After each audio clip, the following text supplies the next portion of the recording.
Hello. Welcome. Hello. Welcome to the Mama Show. Welcome. What's up, Dave? Not much. Just How are you? handling August. Very, very lazy August for me. But It's a hot. lot of news, a lot of insanity. Feels like everyone is insane Yeah. this month. Totally lost grip on reality from multiple sources. But Well, I've been listening to a lot of your show recently, and it's great. I love it. well, thank you. I'm very flattered. I hope it's some respite to the other insanity that's going on. As your co-host was saying, I guess there's a lot of clips of me going around talking to either Nathan Kaufness or Joel Berry this this week, even though it was like years ago since I talked to them. It's kind of funny that the conversations we were having last year, they're still going on. There, I mean, we're no longer talking to each other. You know, like Joel Berry and I used to have back and forths on chats all the time, and we used to go on podcasts and talk things out. But now no one talks to each other anymore. We're just rehashing old conversations in repetition in X these days. How much of that do you think is because of the new way the algorithm? So my working theory right now is that it's like, institutional powers are always trying to catch the freedom of like the new platforms, right? And now I get the sense that the institution, like all the powerful institutions, have completely caught up with the new algorithms. Yeah. So that they totally control everything now. Like if I open up my stupid Twitter feed right now, every single post is about GTA 6. I don't play video games at all. I do not give a fuck about video games. But whatever marketing company GTA 6 has is now paying a bazillion influencers to post about it, right? And I don't know, they're probably not even running ads. They're probably just straight up paying people to post. And so now the whole feed is about GTA. And it's like that with politics too. It's like you wake up one day and you go on the feed and everybody's like, Richard Nixon was great. And you're like, okay. You all decided Richard Nixon was great right now. So it's like, I just feel like the feed is so fake. It's like, that's why nobody talks about anything, because everything is just shill. It's like totally dominated by shills all the time.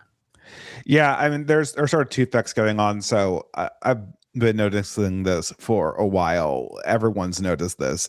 The one platform that's kind of been somewhat immune to this has been Substack. But my growth on YouTube and X is totally flatlined. I'm not the only one. Everybody flatlined around the same time, and that was roughly a year ago. Roughly just after Trump took office, just all growth flatlined.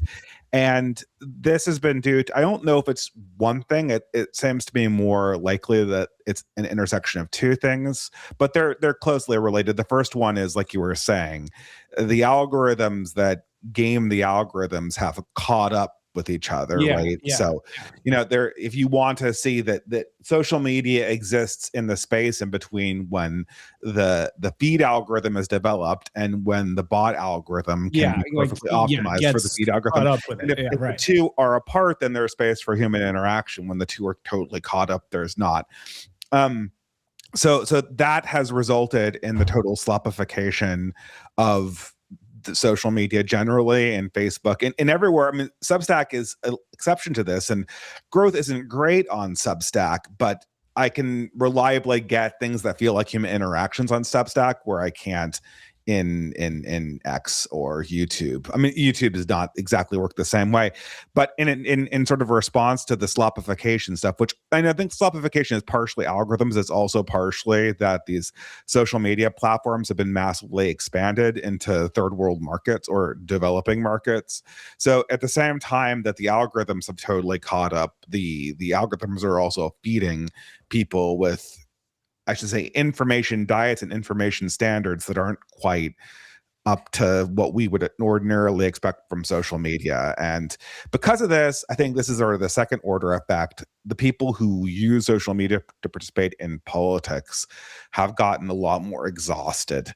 And there's a lot less enthusiasm than there usually is because of the fact that everything feels kind of unimportant and drowned out and this or that. And the conversation also never moves forward. That's another big problem that we have is, like these people are, someone, your co-host was just said to me, oh, when we have a conversation with Joel Berry recently, well, that was a year and a half ago.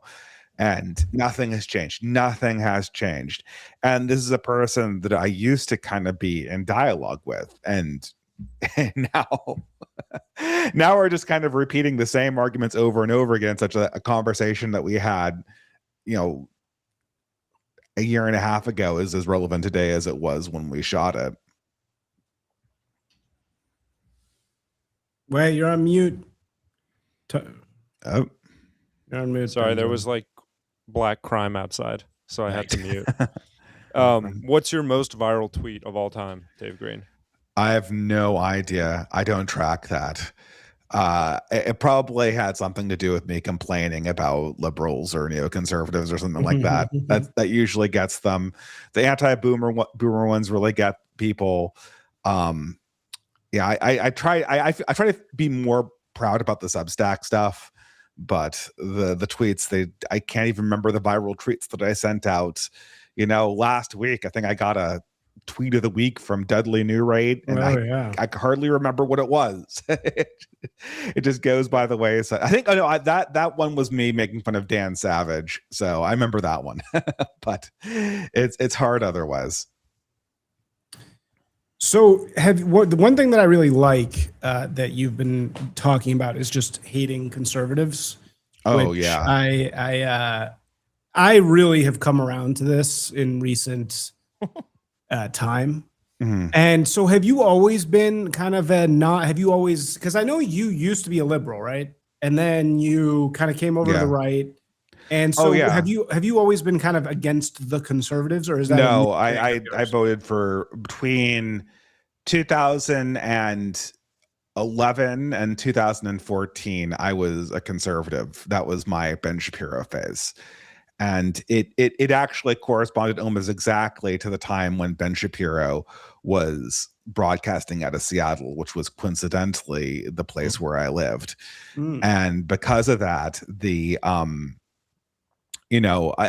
It feels a little bit magical in hindsight, but I was a conservative. I thought we could make conservatism work. I think everyone kind of goes through that phase between, realizing that kind of the progressive delusions aren't real, and then going, oh, well, maybe we can kind of like do this thing where we use the modes of the system and then like plead in the name of the logic of that system to preserve the system itself. But it results in just, the conservatives at these days they're just completely embarrassing people. And I guess I shouldn't, I don't want to throw anyone under the bus. I kind of like Matt Walsh a little bit. I mean, he's too much of a Catholic millennial convert. I feel like if I hated him, I'd hate myself. So I can't not kind of like him, but everyone else in that circle, they don't respond to reality, and they don't they're kind of paid to never update their understanding of the universe, to continuously stay in this backwards way of looking at things. It feels like their audience also is just people in retirement conditions. I have my in-laws are conservatives, and they just love this stuff. They love the Fox News mode where you sit around and you complain about progressives, and then you tell people, in this case Canadians, that it just the next election, that's when this is all going to turn around. It's such, I mean, I like the Curtis Yarvin thing, like we're all kind of grifters, we're all selling takes to a certain extent, but it just like I like to think that the ideas that I promote come with a little bit of sincerity and honesty, and if I know something is obviously not like it's popular but stupid, I'm not just gonna kind of repeat that meme because I know that the algorithm rewards it. Otherwise we'd all be Candace Owens right now, right? If anyone's made out of this time, one of the things that you say that I also completely agree with you. Yeah, you're always like saying stuff that I am just like, yeah, like why is nobody? I really think everything has just become shilling all the time. Everybody's just shilling. All the people that you like used to like, that used to like have funny tweets are now just shilling. And one of the things these shilling people do is they say, you know, on the conservative side, they say, we can never let the Dems get power again. And I'm like, what are you talking about? Like, wait, what are you gonna do? Like, are like you're gonna stop them? Like, how? What do you think is gonna happen? You're gonna abolish elections? Like, it's not. That's not happening. I'll steel man this. I'll steel man this. I mean, I've heard. You know, and people make fun of me, but I deeply respect Yarvin. You know, he was a person who saved me from conservatism in more ways. You know, so you know, he broke me out of my Ben Shapiro phase, and I read him even when I was a liberal, way back in the early days of UR. Although he didn't really connect me back then. He says similar things, and what people really want to say is that, you know, things aren't going to get better in any meaningful way until one side can consolidate political power, because until one side does consolidate political power, our politics is going to be massively schizophrenic. So obviously we're not going to keep the Democrats out of office. We don't have the mechanisms to do that in the present state. You know, we're not executing, what is it, Curtis Yarvin says, like execute some kind of functional FDR monarchy where you just kind of procedurally rule as a monolithic entity for a decade and a half. We don't have that power. So eventually the opposition is going to retake political power at the large level, and then we're going to go through another period of absolute insane turmoil, and that's just how things are going to be until our political system falls apart, which, you know, and it'll need to be reinvented at that stage. And that's not very comforting. That's not what people want to hear. People want to hear that there's something that they can do immediately to fix things. And if you don't say that, then you're dooming, or, you know, you're blackpilling, or you're a panicking. The problem is that the political coalition to restore sanity has not been built yet. And there's a lot of missing components to it that would need to be in place.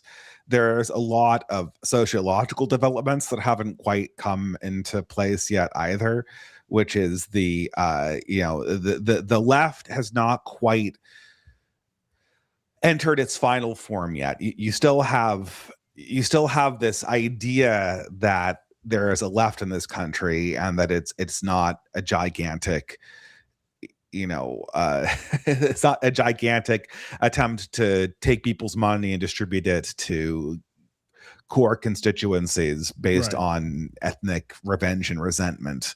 There's still people, like powerful people, and surprisingly enough, young people, who think that there actually is a leftist plan for the world that is not just friend-enemy distinction stuff. Well, there's also... By the way, something really interesting is happening on Twitter right now. So one of the things Twitter, like literally at this second, so one of the things Twitter does is for the numbers of your stream, like people watching your stream, Twitter hyperinflates it by making it so that it's like anybody who's looked at it counts as a number, right? So right now, that I don't know if they just turned it off or it's malfunctioning. So right now you can see actually how many people are tuning in to stuff, and this is like for TBPN and this new thing, MTS, these new like streaming shows, they all have these big numbers on there because it'll be like 20, however many thousand people, but actually that's just total. People think that's current viewers, but it's not. It's just total viewers. So right now all the numbers are super, super small, and like MTS, this full-time streamer, they have 11 people watching their show and we have like 15 with all of us combined, because we do it across all of our different things. Man, so it's like, wow, I really want to see TBPN. Like how many people actually watch TBPN like while it's on? TBPN has never even, their YouTube channel, like they get less views than a lot of people. Yeah. They're like at 30 or 50,000 per episode. And they sold it for like $100 million. That's complete nonsense. That's like That might be a money laundering scheme. I don't really know. But to your point, Dave, I also think there's a massive issue that it's because of Trump. It's the last 10 years of the way that media has consolidated in conservative media. It's basically become, it's what sports radio did and sports media did, in the decade before that. But the entire audience and the zeitgeist, the voting zeitgeist, especially in the right, I think the left actually is a little bit more isolated or insulated from this. But people really conflate show business and commentariat with activism and political will. So they just go, oh man, if we really podcast hard about this and we have these conversations, like it's going to change everything. This is going to get us to the next level. It's like people that think Captive Dreamer is like a massive kingmaker because he like fucking tweeted a lot. Yeah, because he had a 2-day news story and everybody's like, he's the whole reason the Trump is in office. I'm like, what are you talking about? Like Matthew Peterson and Posebek were like some of the first people that were tweeting about the cats in like that was a real story that blew up. And then because we're all like we're patting each other on the back because it's such a fucking circle jerk that people believe that is actual political power, Twitter or whatever. And I'm not completely poo-pooing it. I think there is something there, but we have completely outsourced actual political organization and activism to the timeline in our own little feeds. And then we were all spoiled because there was somebody named Charlie Kirk who actually did a bunch of stuff. He was the biggest fundraiser in the world, the biggest organizer in the world, and he happened to have the biggest podcast and social media platform. So that is like, I think that's like a huge issue, especially as we move into 2028. If people don't realize that, Tucker Carlson and Candace Owens are doing show business. They are getting paid. They create content to get advertisers, not to change America. Yeah, I think that it is kind of depressing to consider Candace Owens and Tucker Carlson suffer from the same problem. I think Tucker Carlson is massively more talented than Candace.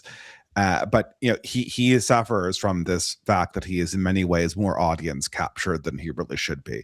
If I were Tucker, I'd be really afraid of that. Maybe it's too late. He's obviously very old. He might not be even aware of this problem. But you can obviously see it. His work has kind of suffered recently for a lot of those reasons. And Candace is just totally slopified. But I mean, I think that I don't know, the question that we're kind of facing here, and this is sort of relevant with the death of Charlie Kirk. I mean, Charlie Kirk his assassination was a huge turning point because it just demonstrated the complete powerlessness of at least the previous way that we've been doing politics. It absolutely changed. Every single influencer that I've talked to, every single person who's serious about politics, their way of approaching these problems radically changed when Charlie Kirk was assassinated. But at the same time, the sort of prediction that there would be a popular movement that would emerge in his death, it was totally false. The left obviously benefited way more from Charlie Kirk's assassination than did the right. The people who were influencers or were serious about activism got more serious, but this is a very small number of people. And the way that the conservative media ecosystem is set up, it's not designed to ever encourage activism or young people participating in anything outside. It's designed to keep people complacent and clicking. And so Charlie Kirk was, once the spectacle of Charlie Kirk's funeral evaporated, and once the outrage cycle passed, the conservative movement had nothing to do with the young people who were showing up and saying, I want to be your warrior, I want to be your activist, I want to be the new Charlie Kirk. And so they just went everywhere. They went nowhere. They got absorbed back into the weird 2026 internet ecosystem. And now we're, a year out from Charlie Kirk's death, almost exactly. His death was in early September of 2025. We're a year out, and there are absolutely no leaders that are standing up as representatives of what he was doing. anywhere. I mean, there's a few of them, but they're all people who were there that had their track picked out before Charlie Kirk's death. There's no evidence that the conservative movement can take an upswing of enthusiasm and turn it into anything that isn't just navel gazing and spectacle. And this is where you have people like Rod Dreher and Jeremy Boring and Seth Dillon and Joel Berry, people who I love to kind of bash on Twitter. It's just so funny because it's just so obvious they're advertising for a retirement community. Those guys, it's just so obvious that these people are selling takes to people who will never do anything, who are resigned to sit in their offices and do absolutely nothing with the outside world. There was a tweet from person I know in real life, but I don't want to dox him, where there was this interview between with Rod Dreher and Jeremy Boring or whatever, and keep aside the content, just look at their little gig. Their little gig is they're in this house that's like all wood and it's all dark and it's like lined with books. it's like the stereotypical house that you're supposed to be as like an established intellectual. You can imagine this is somewhere in like, I don't know, Georgetown or wherever. And it represents where you would land in life if we were at the height of our civilization and people who became learned scholars and defenders of the Western tradition were idolized as gentlemen and scholars, and they got to retire to these large palatial estates. It's all fake. These people are virtual outcasts. They sell to people who don't have money. And nobody lives in one of these old school traditional houses with the oak rooms and the rows and rows and rows of like classic books. I mean, my father had an office like that, but he collected rare books. This is something that does not exist. But that's the conservative movement needs to sell people on the idea that behind it all, there are these people who are still living in the old world without necessarily violating any of the liberal taboos. And this is going to be part of an immune reaction that's going to restore sanity, and that's just never going to happen. Harrison is definitely doing the book thing you're talking about. He can't even read, and he of course has this like big bookshelf behind him with like 6 different rows of thick novels. You don't think I read Mein Kampf? That I just have 17 versions of Mein Kampf behind me. 17 versions But of actually, Mein I Kampf. think to be you fair- probably Claude summaried Mein Kampf, and that's all you've No. read in the past year. These this is actually, all of these books came with my house. So like none of these, I really don't even know. Like some of them are kind of cool. Like I had Sandbatch come over and look at them, and he was like, "These are kind of cool." So like Oh wow, okay. Here's case in point about conservatives. We have a commenter saying, Isaac, you retard. Nixon was recently being discussed everywhere because August 15th was the 55th anniversary of Nixon taking us off the gold standard. And people are passionate about that. I hope that's a joke. That's hilarious if that's a joke. Chicken fishy hybrid 44. Yeah. But if you're serious, that's the most hilarious fucking thing I've ever seen. I mean, Because I mean, just like everything in the boomer imagination revolves around Watergate and is kind of like choice moments in the past. But the problem is like we can relitigate these things endlessly, and it's not going to get us out of the situation that we're in right now. I mean, there's just questions that need to be answered, and very few people in the modern world want to take them head on, and so you can relitigate Nixon's decision to get us off the gold standard. That's not going to stop anything having to do with the current insolvency of the American financial system that's going to hit in 5 to 7 years, if not earlier. Grievance politics is way more dopaminogenic, maybe. Is that the right word? It's so much, feels a lot better to be like, we're fighting. And so that's what they were doing from 2016, and then 2020 they lose, right? We lose the election, and then you get to 4 years of fighting, and guys, and then you win. There's no seizing the moment of the win. And then there are the guys that are like, hey man, stop blackpilling, things are going great. There's a whole delusional side to that too, where it's like, yeah, man, I mean, things are, kind of going well, but like they have to attach themselves to this Trump movement, because I don't think there's a vision for what happened. I don't know if JD Vance is really the vision people are on board with right now. I think JD Vance is something that I don't know who said this, but it's been often repeated. I associate it with, I'm sure it's like Sam Francis or somebody who originally said this, but the left is a movement, the right is a market. And JD Vance is like the perfect, like, marketed successor to Trump. He dips in every single category. He says all the right things.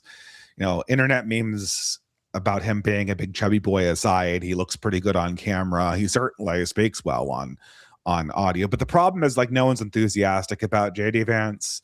Right. He's kind of the opposite of Trump. Trump had this kind of massive organic appeal and really only one signature issue, which was immigration reform. Other than that, it was the force of his personality and immigration reform, and everything else was simply a projection onto that. And JD Vance is the exact opposite. He's kind of this, you could see people coming up with JD Vance inside a focus group. And, admittedly, like, he did have a presence. People knew about him from Hillbilly Elegy, which itself was kind of like an attempt at marketing his career, before we even knew about him. But, I never met like an organic JD Vance supporter. People support JD Vance because they're worried about what the Democrats will do when they get back into office, which they should be, because the Democratic Party that will get back into office will be heavily flavored with Hassan Piker crazy DSA stuff, which will not result in the implementation of socialism, but what will absolutely result in is an increased willingness of the federal government to use punitive financial measures against their opponents. Yeah. Oof. I think we're definitely heading for the Newsom Reich. I think we're going to get a 30-year Newsom Reich. Well, you think you think it's going to be the establishment rather than the DSA? I mean, this is, I guess, it to be seen, right?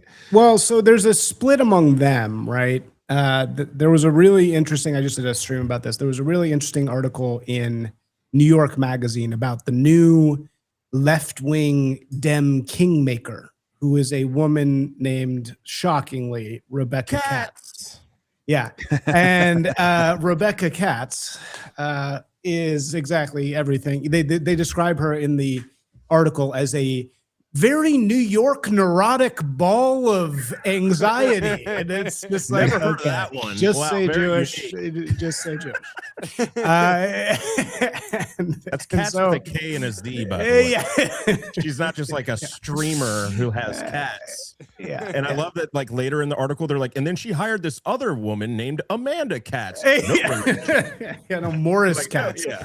And Morris Katz is the other kingmaker now. It's so the Katzes are, and so she's supposedly the, she's got a agency called Fight, and she's one of these consultants, and she's behind Mamdani, she's behind Fetterman, she's behind El Sayed, she's behind another one that just won. Oh yeah, Plattner. She was behind Plattner. Is this like a C.L. Weaver type, like Katie Wilson type deal? Or no. She's like she's like the guy behind the guy. She's like she's the strategist, marketing and strategist. Yeah. No, we're not all Jewish. Only Harrison is Jewish. Yeah, just kidding. I am Jewish as well. Oh, Ducky is into it. That's pretty funny. Okay, Ducky. Wait, but no. So anyway, so this article is all this like thing of like she's the mastermind, and she's picking a whole new kind of candidate who is. She says, "I'm looking not for people who are normal. I'm looking for people who are real." And of course, they say 1,000 times, Graham Plattner was an oyster farmer for years. He was an oyster farmer. And, it's like the whole thing is that it's supposed to be, now we're in economic leftism world, right? That's the big shift. And she's finding these normal people, just like Fetterman. I'm wearing shorts around. I'm just a normal guy. And that's supposedly the new Dem party, is this like normal. We're just a bunch of simple oyster farmers. See, I don't know if I think I agree with the Newsom thing, because what they remember a couple years ago, I think that was leading into 2024, but definitely ever since, there was like maybe a 1,000 articles that were like, when is the left going to find their Joe Rogan, right? And it's like that. So now there's like the DSA type candidates are like are the left's Joe Rogan. It's like in the right, in the same way. That's a good, that actually is true. That actually is true what you just said. They brought over, and so they want a Trump person because Trump was kind of far right, but even though he really wasn't, he came from a place where we were like, what is this guy? And then you have sort of these more Groyper type candidates. You have these Fishbacks and these people. They don't win because it's very hard to get young conservatives or young Republicans to really show up to vote. I don't think a lot of the young leftists are really going to be showing up to vote. And if you look at all the real activists, the people that are out there protesting, they're all middle-aged or older. And I really think it's a hard sell on that audience to go with really scary Muslim people or really scary communist people. I think those people are more or less still standard Democrats. And so I tend to believe that Newsom is still the front runner there over, and even AOC kind of gives me sort of like a middle, she was an interesting Bernie type, but even Bernie Sanders seems kind of stodgy and middle of the road, like Democrat now. Yeah, Bernie Sanders is just from a boomer era that no longer makes sense. The question is, what does this look like? This is the real hump that everyone's trying to get over, and which conservatives refuse to get over, is what. And this is obviously what we really lost with Charlie. It wasn't getting compilations of college students getting owned. It was what does the right-wing man look like after the boomer era is over? And I think this is the right-wing's real advantage, is that we have answers to that. We know what this looks like, at least on the male side, very easily, what the right-wing man looks like. It's not there yet, but something is kind of coming into focus. Whereas the left, I mean, even what you're describing to me, like half of it's DSA, half of it is this corporate shill leftism type of stuff that comes out of, the Democrats, think tanks or whatever. It's all tonally mismatched. It doesn't make any sense. It works because the left's coalition and demographics are just so strong. The left's numbers is so much stronger than the right wing's coalition that they can make something like Hassan Piker work, even though Hassan Piker imagistically is just a walking contradiction.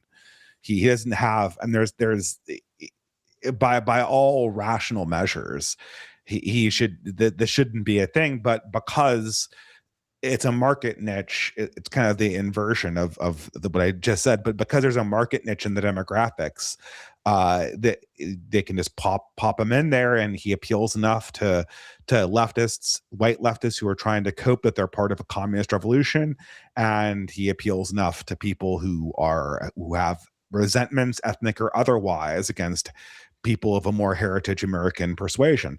And I just don't know what the Democrat Party is going to look like after the boomer era is over. And I think that's actually, I mean, it's ironic, but that's really the interesting thing about what the Democrat Party is going to look like in 2028.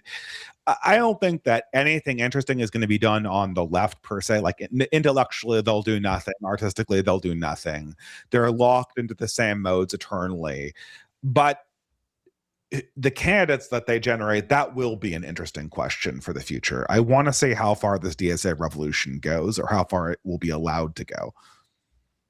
I think the left's plan is very clear, and the right has no plan. The left is saying the big cloud that's hovering, especially over young people, I think, who are around my age, is the entire economic order is about to change because of AI. Yeah. That could be 5 years away, it could be 10 years away. But it's not even going to be capitalism versus socialism. It's going to be some new thing, because this is just going to so massively reorient how the economy works. So what the left is saying is, we're going to just, however it shakes out, we're just going to take money away from the people at the top, and we're going to give it to her. Yeah, exactly. And that's a pretty clear answer. And I think the right at this point has actually won most of the Trumpian battles that were fought. The right has effectively won the culture war. Shane Gillis's show is the top thing on Netflix.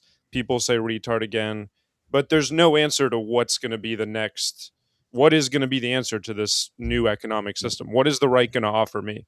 And if it's not going to be taking money away from the rich guys, what is the plan exactly? Well, yeah, so Richard Nixon, bro. Let's Nixon Max. Well, no, let's talk about Richard, the 55th anniversary of the gold standard. That's a great campaign. Everybody, and that's attractive. Did you hear about the Kennedy assassination? It's like there's new information that's come. Yeah. About the Kennedy assassination. How about some aliens? Let's just think about the alien. Don't worry about the economy. There's aliens. We have aliens.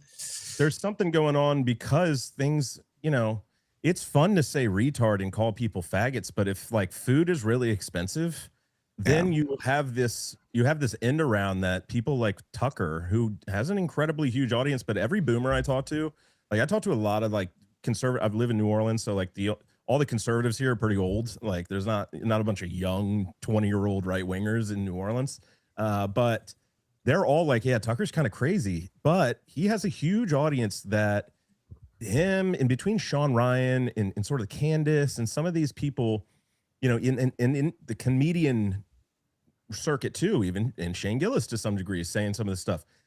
Dude, they're like the right-wing populism stuff is not crazy different than a lot of this left-wing populism, communism stuff.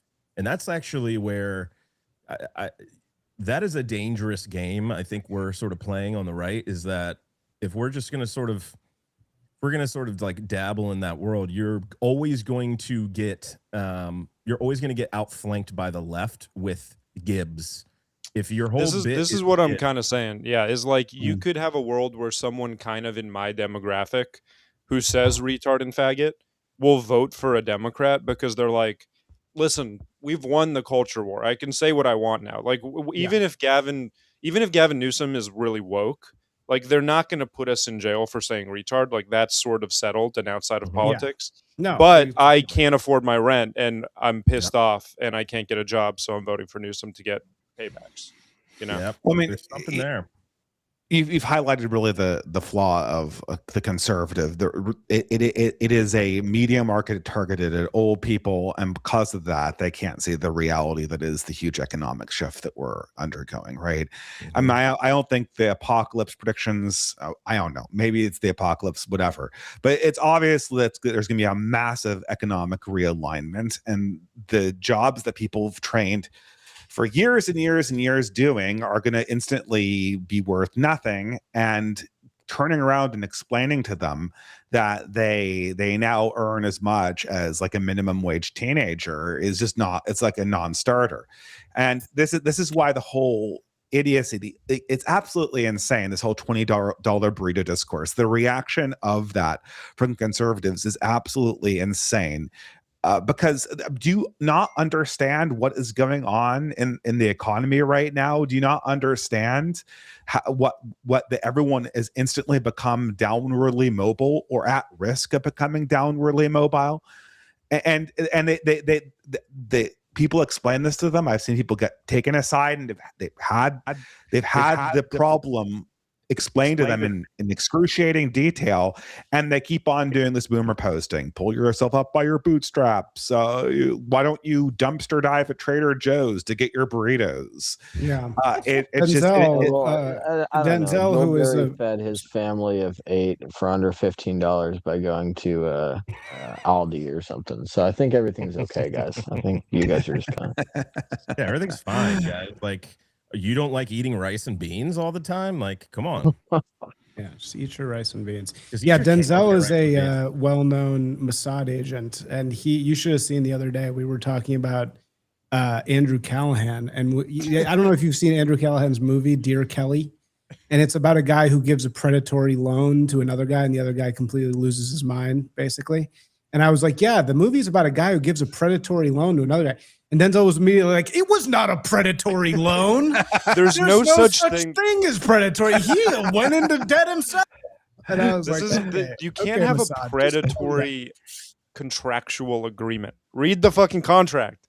If you don't pay back your shit, you lose the house. It was predatory borrowing, and I'm standing by that. Yes. I'm standing by that line. Do we like the comments? Do we like the comments in the middle or just over pub? Sorry. Over I know pub. this is inside pub. Over pub, okay. Yeah, just There's throw just it a big over me. space here. It looks like Needs to see Dave my and profile Isaac picture. It looks like Dave and Isaac are in the same room. In the same room, I know. It's like it's yeah, it does. It does actually. Wait, Dave, why do you have California? Why is California? I live in California now again after a long exodus. Yeah, I finally returned to my home state. So I decided to do a giant map and pin all the places that I need to kind of show my son that I remember growing up. So it's in honor of my home state. Are you up north? I am up north. Well, I'm not that far north. I'm not in the Bay Area because I don't want to live among Bay Area people. What's your exact address? What's your exact address and zip code? Fucking address. Yeah, we need to do the ding dong ditch me and interrupt the live stream. it'll be interesting. I don't know. In some ways, it's the most boomer area imaginable. You know, all of these blue states outside of the leftist fever dream are a bunch of old people who got in on the real estate market early, and now they're sitting back and just enjoying life while totally not updating their understanding of how the world works. So, and this is the world we're in. It just the left, the right, and the left have sort of different parts of the problem. I see why people go like, the left-right distinction doesn't make a difference. That's obviously cope, right? The left-right distinction will eternally be ever present because they constitute different kinds of motions and different kinds of ways of thinking about politics. But I see what people are thinking is they think, well, the right has kind of part of this picture and the left has the other part, and wouldn't it be magically fortuitous if somehow they got together and put together something that actually made sense politically in the 21st century? And that's not going to organically come about by itself. That's going to have to be intentionally put in place by some larger than life character, some person who's like Charlie Kirk, but has ambitions to be something more than Rush Limbaugh 2.0. Which we've talked about. Yeah. Yeah. Which I mean, that was what was so ironic. But this is this anecdote I constantly tell. But what was so ironic about Charlie was that, it's like he actually did have teeth. He was one of the very, very few Republicans who actually was not just a talker, right? Yet it seemed like that's what he wanted, to be a talker. So it's kind of a great irony there. I think that was his bit. That was what he was good at. But he was also, he literally was the number one fundraiser for. That's what I'm saying. No, that's what I'm saying. He was legit. He was like was actually doing real shit. Yeah, I just think that he was a Rush baby and he loved doing radio. And he loved Rush, right? Yeah, that's and you could tell that. You could tell that even at that AmFest that we went to. Harrison, like you could tell he the thing he really wanted to do was do his podcast.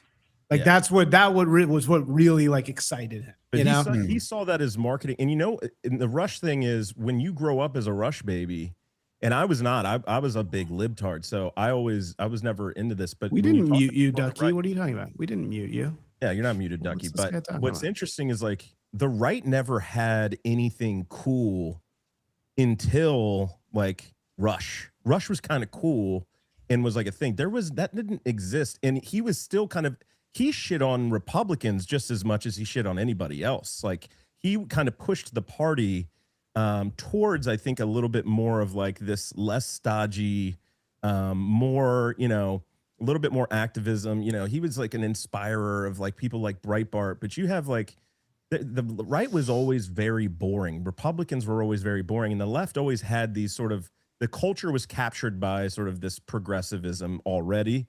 And so when you had all these Rush babies, the chance to sort of be like a cultural icon and become like a big talking head, I think was intoxicating, especially. And then Trump sort of opened up this door to so many people. Dude, in 2016, how old was Charlie? 18, something like that. Well, he was just a great man, When a great man comes around, a great man comes around. You can never match what he did. He just had the juice, Yeah, the reason why the I want to be Rush Limbaugh thing is depressing in Charlie's case is that Charlie Kirk was much more talented than Rush Limbaugh. Yeah, exactly. And had much more possibility in him. Right. And so the question is like, well, why are all of these conservative pardon my French, but white men, why do they arrive on the scene with such constrained ambitions, right? They're like, oh, I want to be the next Rush Limbaugh. I want to be the next William F. Buckley. I mean, you don't want to be next. Who wants to be the next William F. Buckley? Like, because podcasting is the greatest joy. Matt Peterson said that. What's more fun than podcasting? He's so funny. Matt Peterson said that, and it speaks exactly what you just said. He's like, people on the left, they want power. They have like delusions of grandeur. They think they're going to take over the country. Yeah.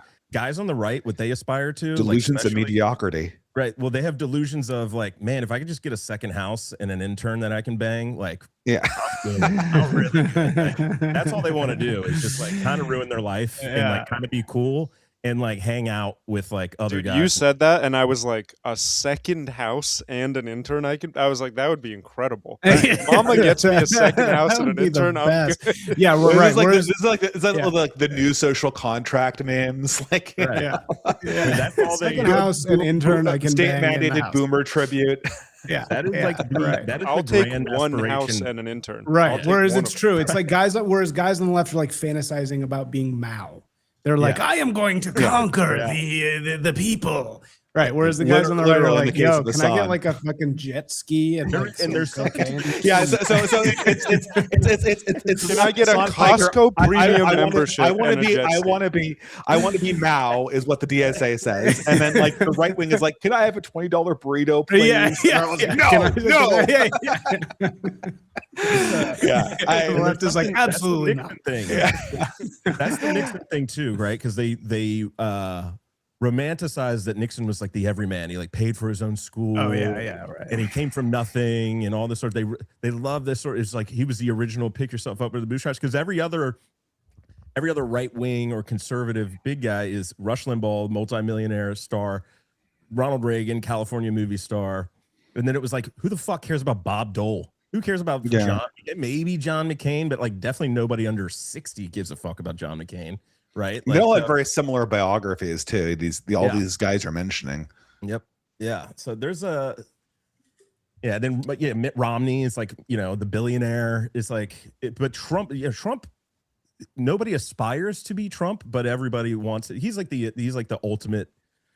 He was the ultimate, I think, breaker of all the rules, and then you have the lashing out of conservative, because he's not a conservative, right? So there is this lashing out of conservatism since even, Shapiro hated him, and a lot of them turned on him for 2024, and nobody wanted him to really run in 2024. They were like, we have to move on from this. So there is the conservatism is what has probably kneecapped the right-wing movement, or just whatever you want to call it, Republican movement, maybe more than anything, because it's like, guys, we have to control this. This is getting crazy. Like, and it's still how like most of the congressmen are still like that. They're like, this isn't popular. And you're like, no, this is like the most popular thing in the world. They're like, nah, I don't know if that's true. They haven't updated it. Like, people, dude, Ted Cruz is going to run for president. He still thinks people care about what he has to say. The most popular Ted Cruz was when he liked that porn on Twitter. That's like the most ride that Ted Cruz has. Everybody's like, oh yeah, actually this guy kind of rocks. Yes. He's had a mullet as well. He cut his hair into a mullet. It's so weird. The mullet. Dude, Ted Cruz got really big. Cruz got huge after he lost in 2016. Dude, he looks like amassing weight immediately. I do love for like 6 months. He was like, I'm gonna have a mullet and I'm gonna wear crocodile boots. Yeah, he literally became the JD Vance meme. But do we want to get into some news of the day?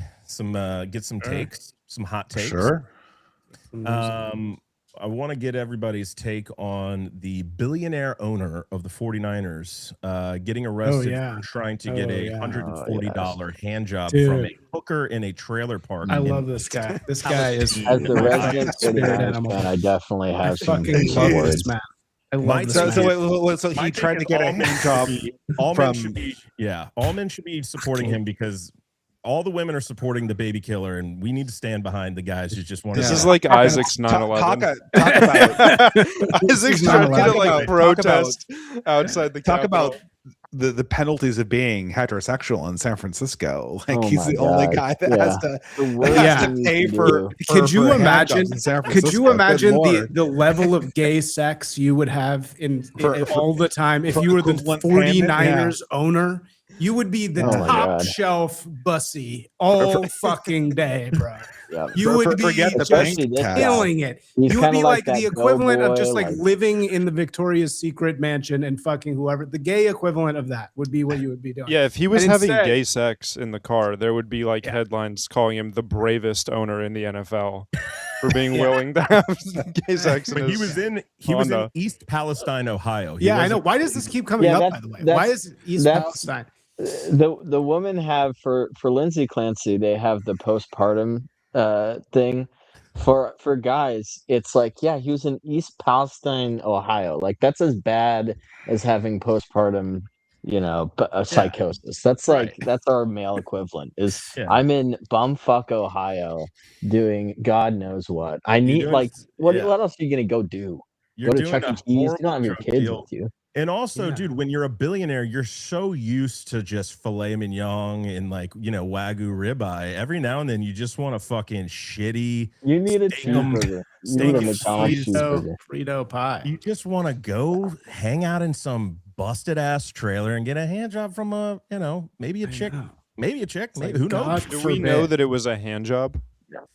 I- Or was it a The phone? Michelin restaurants do a great steak, but they can't make a quarter pounder worth a damn. Right. That's Yeah. Every now and then you want a McDonald's sandwich, even if you're a billionaire. You I don't do. know if it was a hand job Yeah. or not, but I love the $140. It's like, hey, I just went to the ATM. I just spent $60 on a burrito. $140 more. What can I get? That's should have said. He should have came out and been like, the burrito I ate I could have given more to this young woman.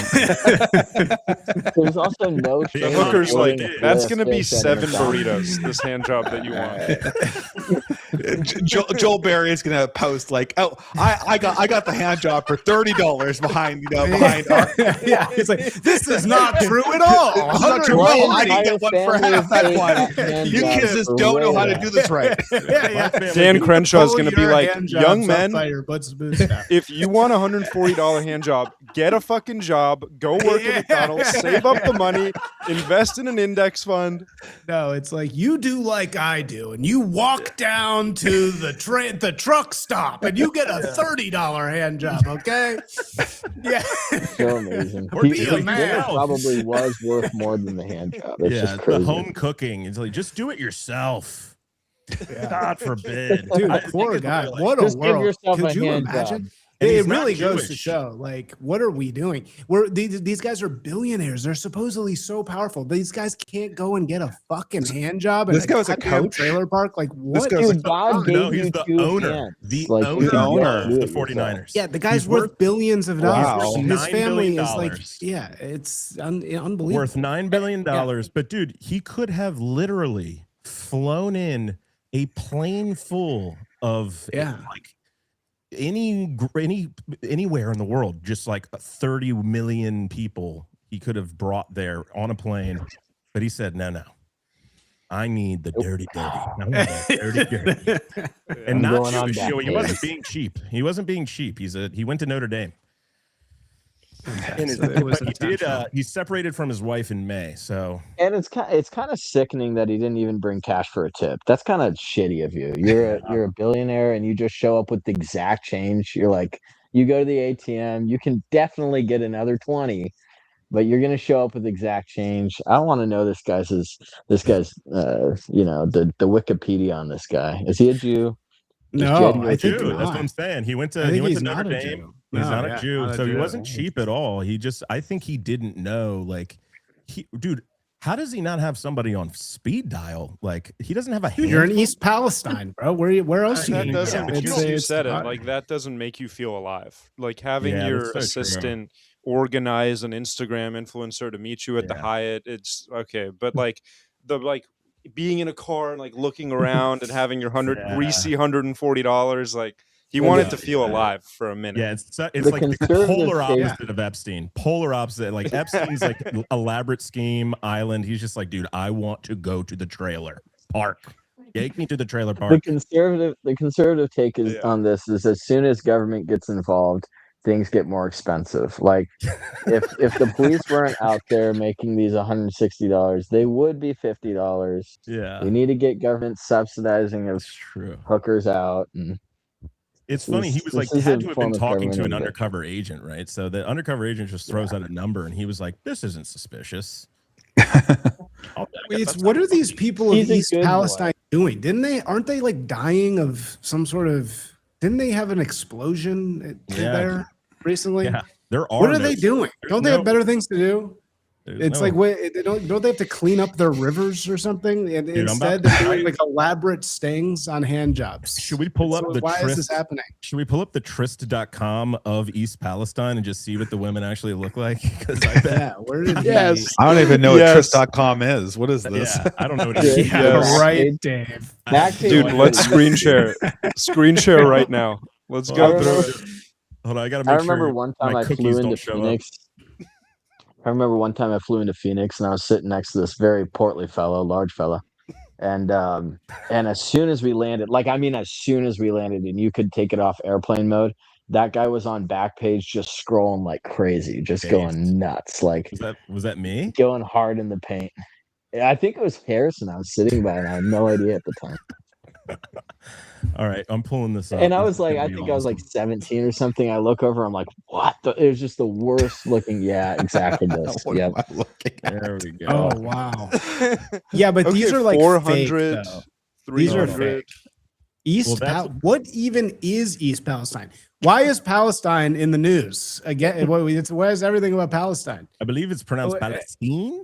I yeah, love, dude. what- I I just think it is real quick. I love Palestine, yeah. Ben Braddock. Ben Braddock goes, Isaac, you regard.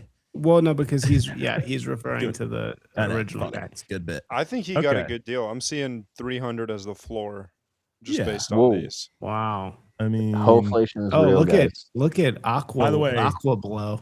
Look By at the Aqua way, BBW. Aqua we're in- BBW. She looks Yeah. like a good candidate. we're in 30-mile radius. Is this There's in only East this is Palestine? it. Okay. This is all that's available. So Okay. Angel down there in the bottom left. Okay. this had to be This her. this had is to be the one definitely a that cop. got him. Sorry, this is the cop. This is the cop. Yeah. This is who got him. This is a Should we text her? Let's text her real quick. Somebody call her. Let's get her on the No, pod. these are all fake. These things are all fucking Like, fake. hello, Officer. No, Angel? he must have had some other Oh, ew. Oh, yeah.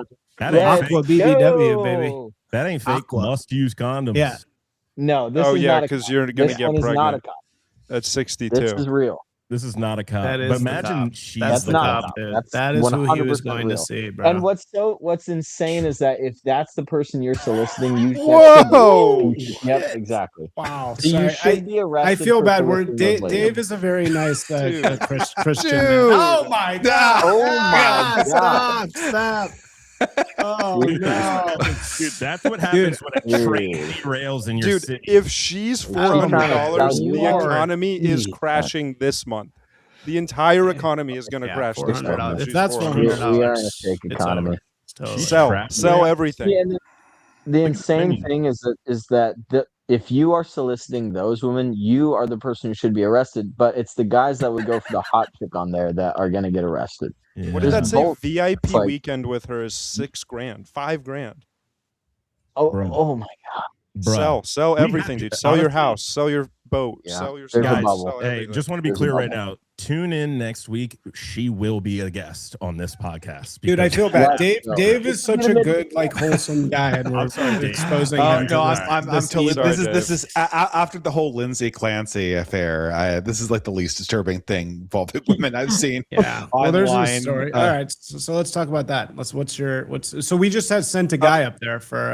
Oh, really? A guy We did? just we got a guy. So there. apparently manslaughter is on the table, which is crazy. No. Apparently, also I learned today that it's an all-female jury. And dude, Yeah, our it's guy like said one of the 9-3. jurors, dude, our embedded reporter said one of the jurors was wearing a pink dress. So it's like that. I feel like that's a signal. They got one on the inside. She's getting if you're a Daily Wire influencer, I've got like a film pitch for you. Do 12 Angry Men, but make it all female and just have like the most psychotic murder, but they all like psyop each other into thinking he's innocent. And by the end of like the one stage thing, they also psyop each other into making like generally bad life decisions. Like, I'm going to become a sex tourist in the Congo or something like that. You know? The movie's just like 3.5 minutes long, and they all immediately agree that she's innocent. There's no deliberation. Yeah, it's like 12 and it's like 12 Angry Men, and it ends in just like society turning into a jungle. Like that's the end of it. But that's just a slightly sped up version of 12 Angry Men. But I'm trying to find a comedic take with this whole Lindsay Clancy thing, because otherwise it's just absolute despair about what is the state of modern. She's women. It just feels like. To be fair, though, everybody's trying to blame women, and it's like, but women also were huge fans of. I mean, they lined up for Ted Bundy. You know, it's like this is just what they do. I don't know. Right? Like why? Like Luigi Mangione, right? You have to be sexy. Well, no, but Mangione is a totally different thing. They lined up for Bundy. That's the really crazy one, because Bundy was like. But dude, remember, think about this. They lined up for Bundy because he was hot, and they're lining up for her because she's not. No, exactly. Casey Anthony killed her kid, but she was hot. Zero support from women.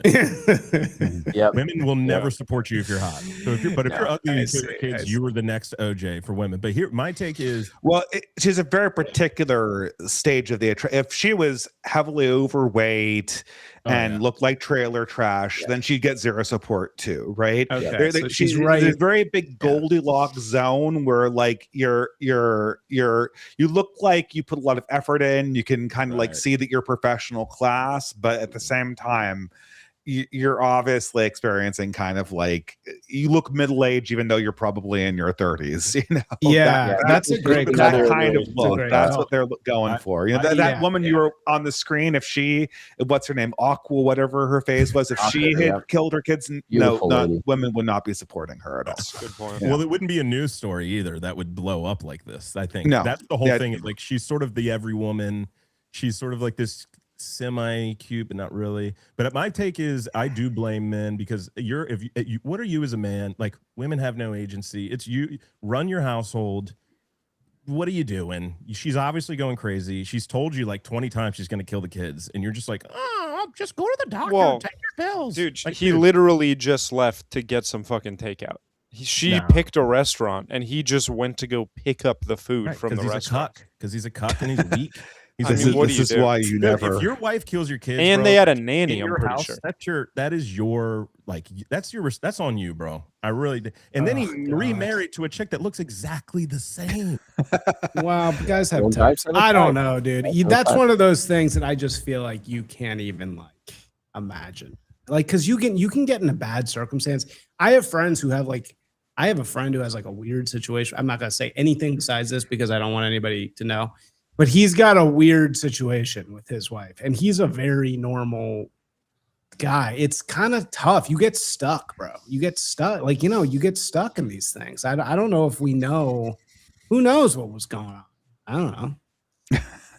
I mean, in their marriage, you know, like who knows what the deal was. I mean, you have a little baby, you know, it just gets weird. Right. And it's like, I don't know. I feel it's really terrible. Well, I think that this is not a normal woman that we're talking about here. I think that we kind of bought the projection that's going on. Like, this is just a woman who's suffering from postpartum depression, and this is just an extension of intrusive thoughts. I think that's bullshit. I think this woman was some kind of premeditated psycho. I think she's wanted to do something like that for a long time to escape her life, and this was the postpartum was an excuse for that.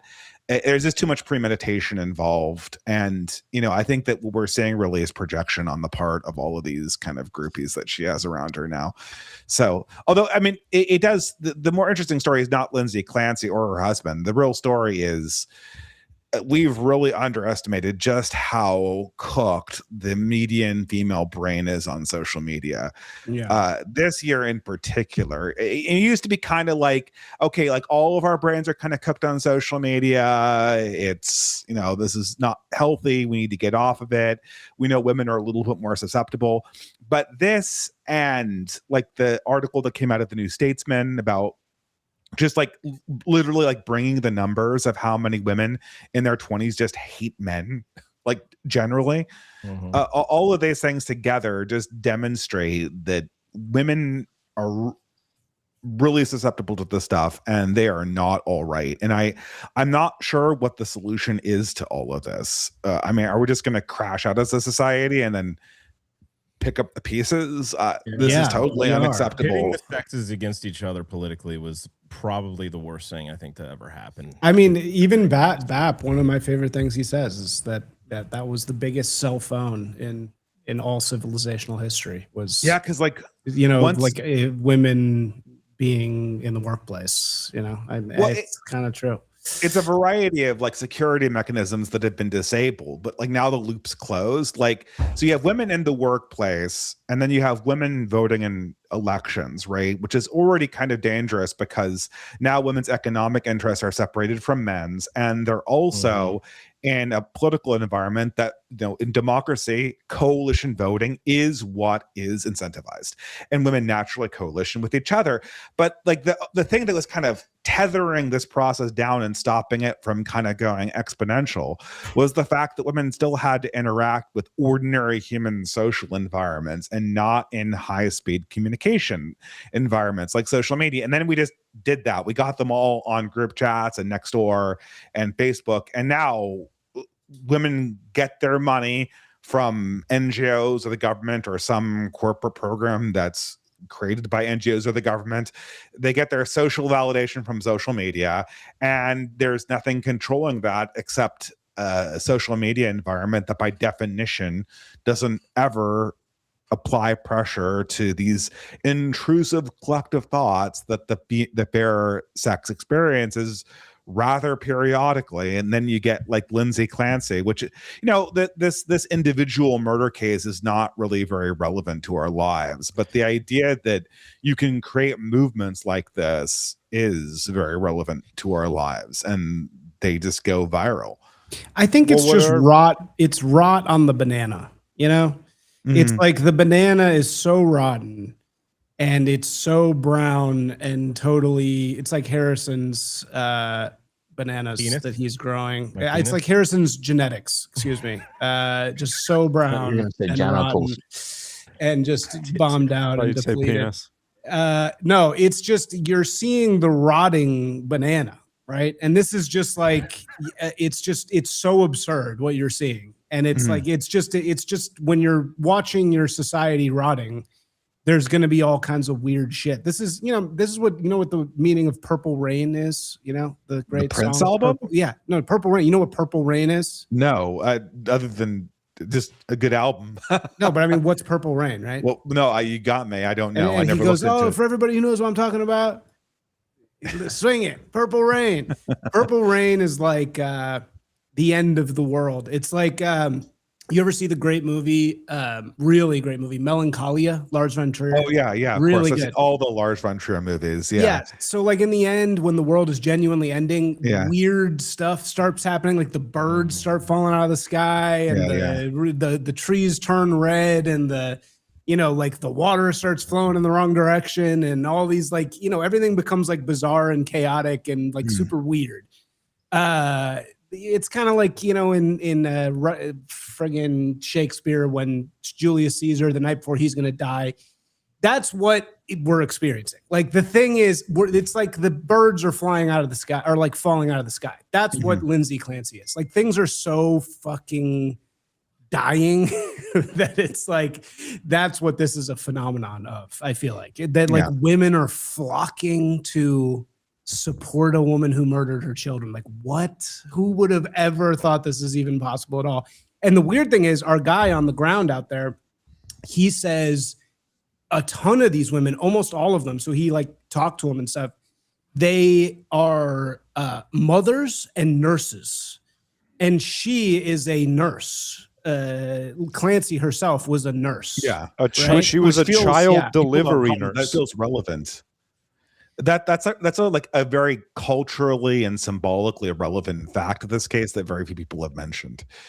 But like it feels like it has a lot of like Jordan Peterson symbolic power, you know. Yeah. Well, and it's weird. It's like she's she's a nurse. She was she's a mother birth and delivery nurse, so she literally delivery worked specifically in like babies, helping babies be born. That was her job every single day. That's insane. You know, my mom was a labor and delivery nurse, and she was also crazy. It's crazy. Really? Oh, so you should be supporting Lindsay Clancy then. Well, also our Clancy, guy who's whatever it reporting it, like he has, at least from the way he was putting it, it seems like a lot of them have some pretty weird theories. Like there are certain ones who are just straight up like, you know, I'm so empathetic and understanding of mental health issues or postpartum that I'm defending her or whatever. But there's a lot more who seem to be entertaining like weird theories about how the husband actually killed her, or it's all some kind of conspiracy, or she's been framed because they saw like one weird piece of evidence. Like the husband posted this hiking review, and this black woman's like convinced that then he is the one who actually killed the kids and framed his wife. So you kind of just have a lot of like schizophrenic people as well. And we're just a very conspiratorial culture in general at the moment. Well, I mean, people say that this is sort of the fact that the internet's broken our brains is part of this kind of return to humans' mystical understanding of the universe, that these phenomenon make more sense when you describe them in mystical terms than they make sense when you describe them in factual terms. Right. And, you know, this is why our language is, and probably LLMs have sped this up a lot. Like in order to be kind of authentic and human, we have to kind of use this this kind of mystical way of describing the universe through experience and through emotional connection to symbols. So we can escape like this trap of like formalism and the fact that formalistic ways of communication are easily hackable. And I'm getting off on a tangent, but I think that this might be the beginning of that, symbolic collapse, so to speak, of modernism. Like this is us fully exiting the modern point of view on the world. Yeah, and we're like regressing to this like more classical weird state. Yeah, I could see that. Okay, what other news stories you got there? We touched on a couple of these. I think there's one that's a little more not as entertaining, but more wonky, which is the State Department designating the Italian Antifa affiliate as a terrorist group. Oh, you just got this from, I don't know. Not interesting. Was this the State Department thing they put out here? Yeah. I'm kind of wondering a lot about these European Antifa movements. Do you remember Femin or whatever that stuff was? Yeah. What was that? Where did that if I know you guys are investigative journalists, where the hell did that thing come from? Like, what is the story behind that? It's like, Europe is in the early 2000s, like nothing is really going on that's that radicalizing. And out of nowhere is this radical female group that has connections to occultism just like springs out of nowhere and becomes like a huge deal. There's a story behind that has just never been told. That's fascinating. I think there's a few of those too. I mean, some people are saying that Cuba funds a lot of this stuff, or the money gets funneled through Cuba, and they're like, it's all these other sort of host nations that are funding these groups. They're well funded. They're well organized. There is no proxy to them on the right, except for guys LARPing, in the woods for the most part. I think it's. Can we drone them now? Can you just kill? You can kill terrorists like extrajudiciously. I guess Barack Obama established the precedent. Right. So, I mean, if we're going to just drone fucking communists in European countries, then I take back everything I said. I'm back on the MAGA train fully. Because that would be beyond conservatism, obviously. That would be That would be truly some right wing. Well, no, I mean the reason they do this is because there is no such thing as a domestic terrorist legally. You guys know that? There's no such thing as, so there's a terrorist list, and once you're on the terrorist list, you can, you get various investigations and statuses can be revoked and blah blah blah. But there's no domestic terrorist designation. So remember back when Trump was like, Antifa's a domestic terrorist organization, and then they like looked into it and they're like, oh, there is no domestic terrorists, so they have to tie it to a foreign entity in order to rope in American entities. The whole point is to skirt around ordinary legal procedural protections that would stand in the way of this, and the left kind of being hegemonic culturally and legally, whatever leeway intelligence and deep state bodies have had to go after domestic terrorists, they've lost them after the 70s and 80s when people kind of clamped down on that stuff. So I guess that probably those things are opened up by the Patriot Act or something like that. But I don't know. I mean, Europe is a whole other can of worms. I kind of wonder what's going to happen. I think that there's going to, I wouldn't be surprised if the political realignment starts in Europe and then moves to America. It is, I know that we're all thinking like that the realignment is going to take place in America, depending on what happens with the Democrats or the Republicans or JD Vance, but it's very possible the realignment starts somewhere in Europe and then moves on from there. Possibly in England, possibly in France. Although you never hear about France. It's kind of weird though, isn't it? You'd think that France would be kind of, you hear a lot about England, you hear a lot about Spain, you hear a lot about Italy, never hear about France. So it's I don't strange. think France is that bad as people think. I think England is that bad. Well, bad in what way? Like close to a revolution? You mean they're stable, or do you mean that they're? I mean like immigration in general, like third world descent that I think like is happening in England. The thing with like France is it's still very largely majority French and white, like as a country. And in the cities where it's a problem, like Paris, I lived there for a little while, and it's all in really specific outer districts. Like there's like ghettos outside of Paris proper, basically, that are like filled with Africans and Indians, but they're always like outside the city, and it's still like the city itself is still largely like fine. I'm not saying there's not like bad immigration, but England, on the other hand, is genuinely, London at this point is like 30% British people, Yeah, it's like it's crazy in those. I mean, maybe I heard that we don't really even know because of the French's demographic blindness. It doesn't collect these numbers reliably, so who knows? But I don't know. We'll say, something needs to change in these environments, and the problem is no one really can come up with a good story about how that occurs. Well, this is what I was kind of saying earlier. Like, I just don't really know what's left on the docket. Like, what is the mission for the right at this point? It seems to me like there's not really I don't even know. Like, what is the mission? For me, a lot of it was cultural. Like, a lot of it was about the culture war more than anything in terms of the Trump era. And I would say the right I would say a good analogy actually for it is like the new atheist movement in the 2010s, which a lot of people think was a failure.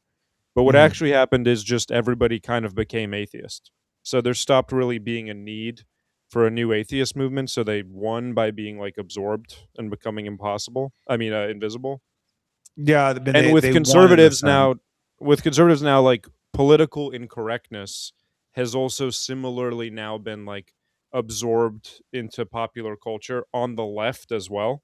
So now you have people on the left like Hassan Piker who will make fun of Charlie Kirk's death or like Mamdani's wife or whatever, and no one cares.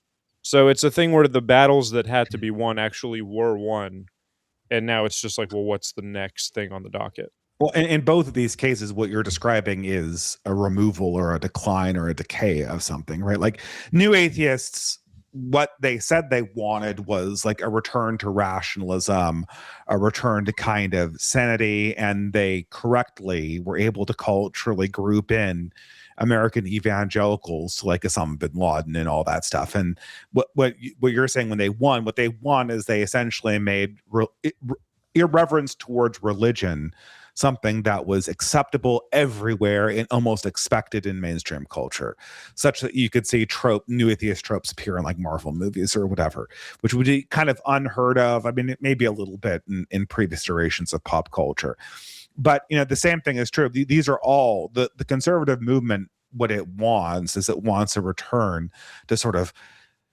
cultural health, but what it got was, now we destigmatized Hail Hitler jokes or whatever, that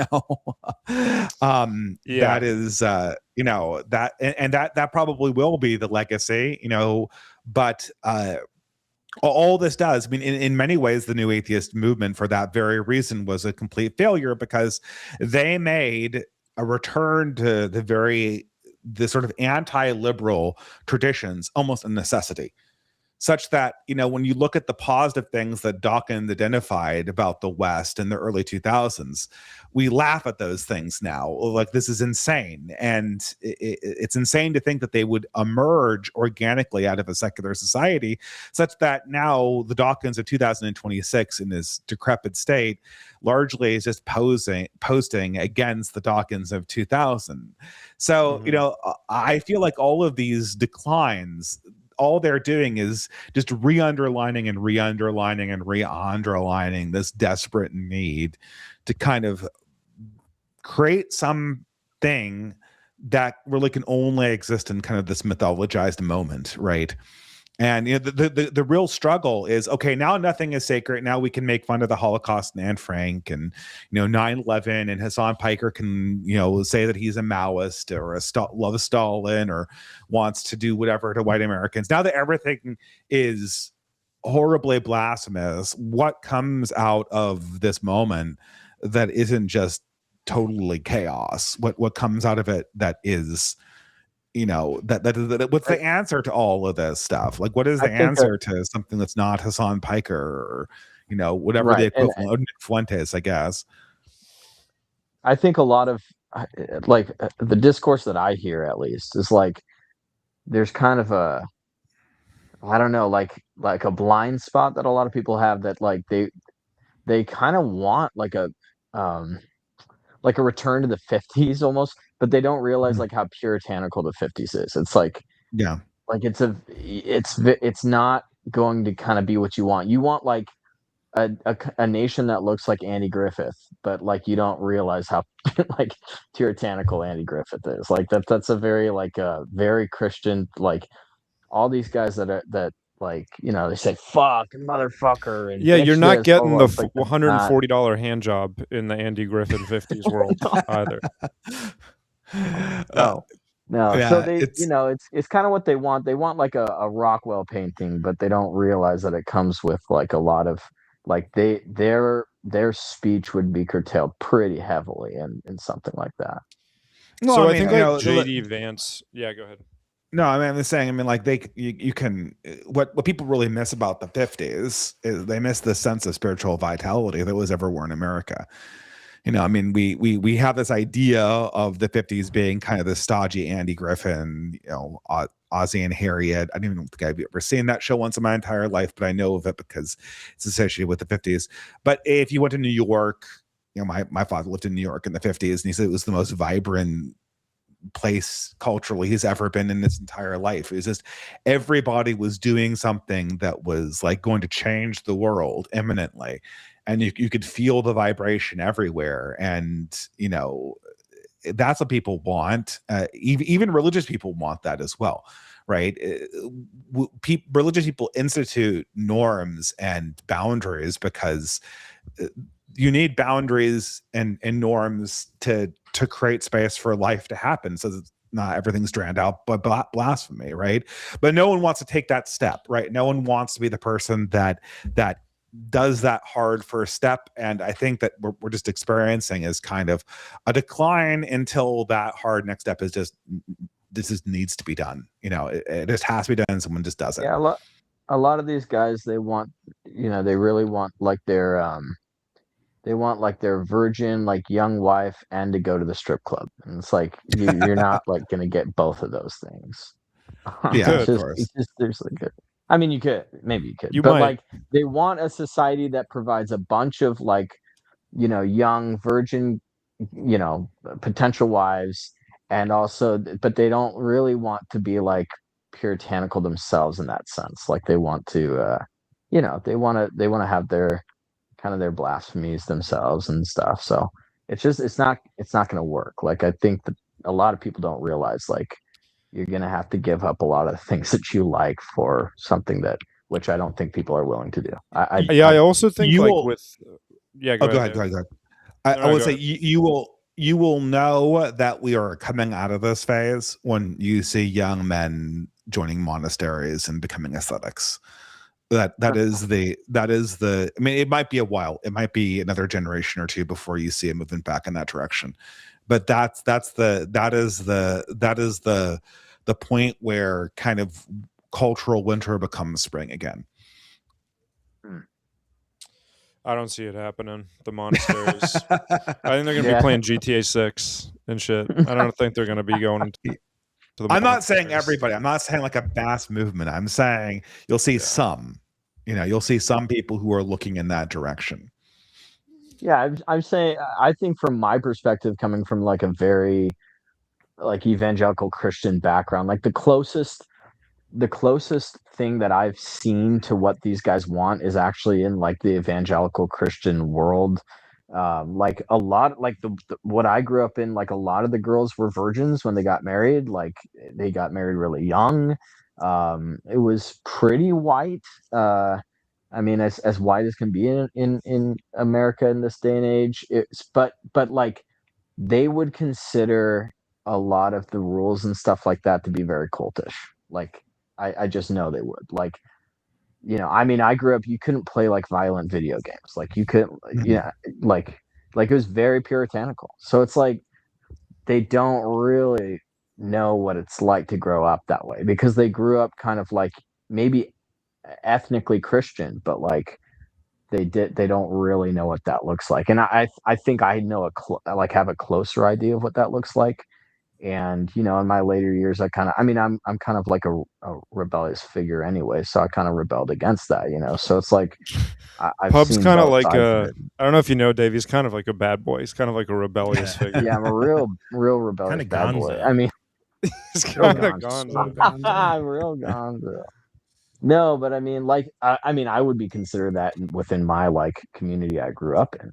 So but that's like the point. Like you guys are like, you don't even do like coke, and it's like, yeah, but that's kind of the point. Like it's so far removed from that. It's just ridiculous. It's like, I mean, not ridiculous. I think it's good in some degrees. I mean, it's ridiculous that some people like are pining for something that they don't really understand. And like, well, yeah. I mean, I don't know. I mean, I know people who've become priests, and I mean, it happens. I'm not saying it's for most people, obviously. It is. I've known people who become Franciscan friars or priests or Dominicans. It takes a special kind of person to do that and to commit your life to that, but it's possible. And I don't know. I think that it does seem to me that like the treadmill towards more and more stimulation, it's got to end somewhere, because I think people's brains are cooking. Certainly women's brains are cooking, right? And I don't exactly know what the solution is, other than to reintroduce something that's different, or some kind of some mode of friction or something like that.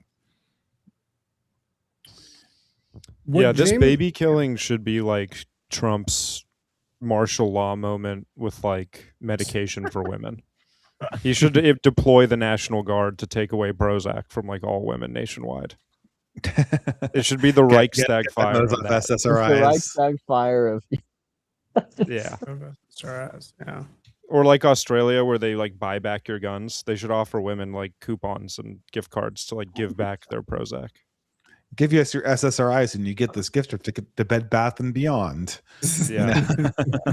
Or Lululemon. Lululemon. Depop credits for like turning in your Prozac to the Navy. Yeah. Well, so James Pogue came on here in an episode that everybody really loved, and his whole explanation is basically that,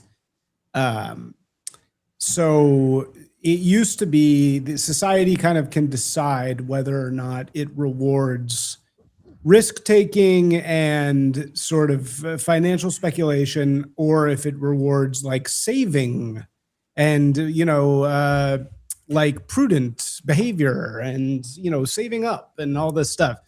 And he's like, basically, we've been on the trajectory of just increasingly from the beginning of the country, we've just more and more and more every single year, we reward financial speculation and risk taking, and we punish frugality. We punish responsible decision making in your life and all these things.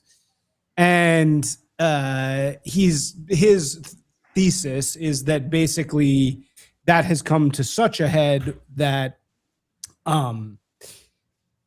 the economy is being kept afloat. He calls it the hacky sack economy.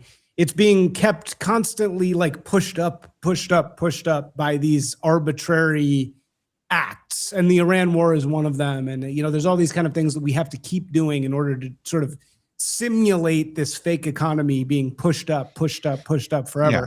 And it'll never, and it can't, the second it goes in reverse, right? The second it goes the other direction, everything falls apart. Yeah.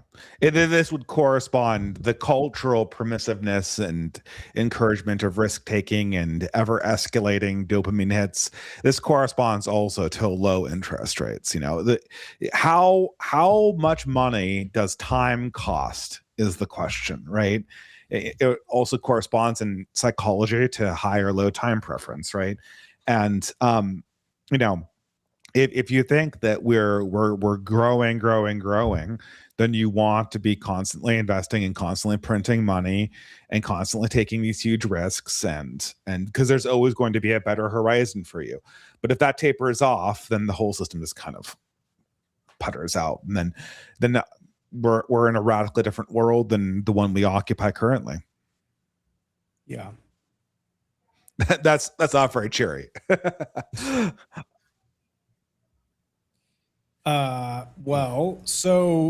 Dave, what would you call yourself now? If you're not, what is your, because I want to be in whatever political party you're starting for sure. Like that's my political party. Like whatever you are, that's definitely what I am, which I tweeted. So what are you? I mean, you're obviously not conservative. You're obviously not left wing. You're obviously not liberal. So what are you? I guess I just always call myself a right winger. Obviously, I adopted the meme ideology distributism way back in the YouTube days. So I like that one, but it's kind of a Catholic meme at this stage, so I probably should abandon it. I don't know. I guess I just consider, I don't like voting. I try as much as possible to not vote as far as I can morally justify it. So usually only in local elections. I don't know. I guess I am just somebody who wants to be all in it for the human race and for sane human traditions and for kind of like a feeling of sacred connection to the divine, which, I have a very strong religious belief in. And I think that if you talk rationally to people and, you're not sucked into social media algorithms, I think that there's a lot of agreement out there. And it's kind of a shame that discourse died, because I feel like when discourse was going in between like 2012 to 2022, a lot of people were waking up to a lot of necessary realities, and we were kind of coming to this idea of what kind of a good life would look like in modernity if it was not only just like a small group of people online. And now I feel like that conversation's just totally fallen off. And I think that the conservative movement's in the process of dying. I think that after the conservative movement dies, then white progressivism is already dead, but it will obviously kind of degrade away into whatever this kind of weird third world. Because you say this a lot. You say like they're actually very weak. You say that the progressives are a lot weaker than they seem. But then what is it? Progressives are. It becomes kind of this third world, gives me that kind of thing, like eternal, like government financed slop to make sure that the people who are, you know, in the most degraded state possible get their can afford their shitty food and their porn streaming services and their video games forever. And that will be like what leftism is. It will be, how do we pay out Gibbs to my friends, and it'll also be kind of like getting even with the people who I think are doing better than me.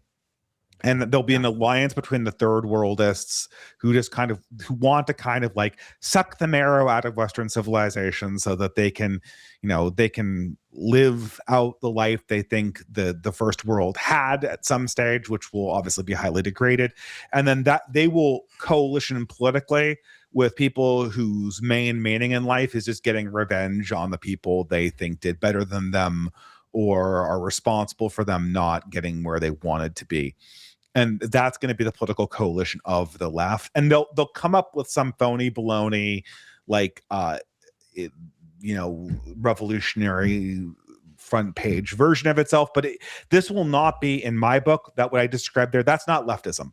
That's not what progressivism was in the 20th century. Progressivism was like Gene Roddenberry's Star Trek. Progressivism was this vision, like this very positive vision of a future that would be like some socialist characteristics, some capitalist characteristics, but that would be like this elevated state of humanity.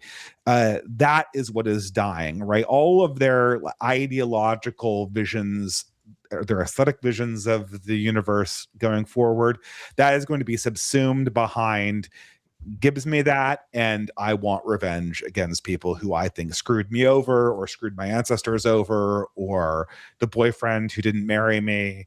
You know, that will be the new face of the left, and it will unsuccessfully try to hide behind some revolutionary banner. But in my book, that's not progressivism, and that will be the death of ideological white progressivism will be brought about probably by the death of conservatism, because they need to have that enemy.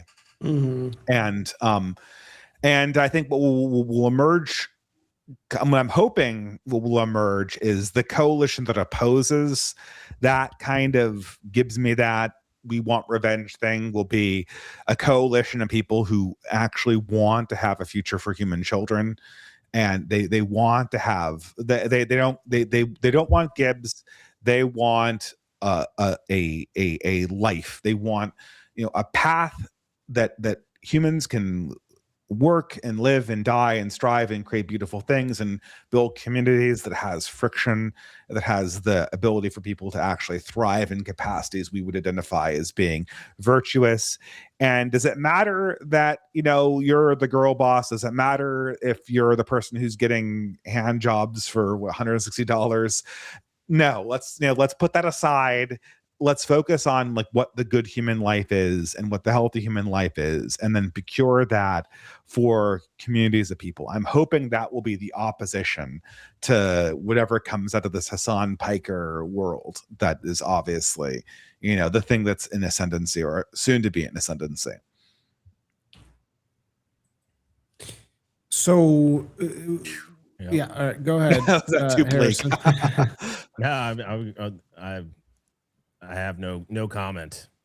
Well, so but what is that counterposing thing going to be?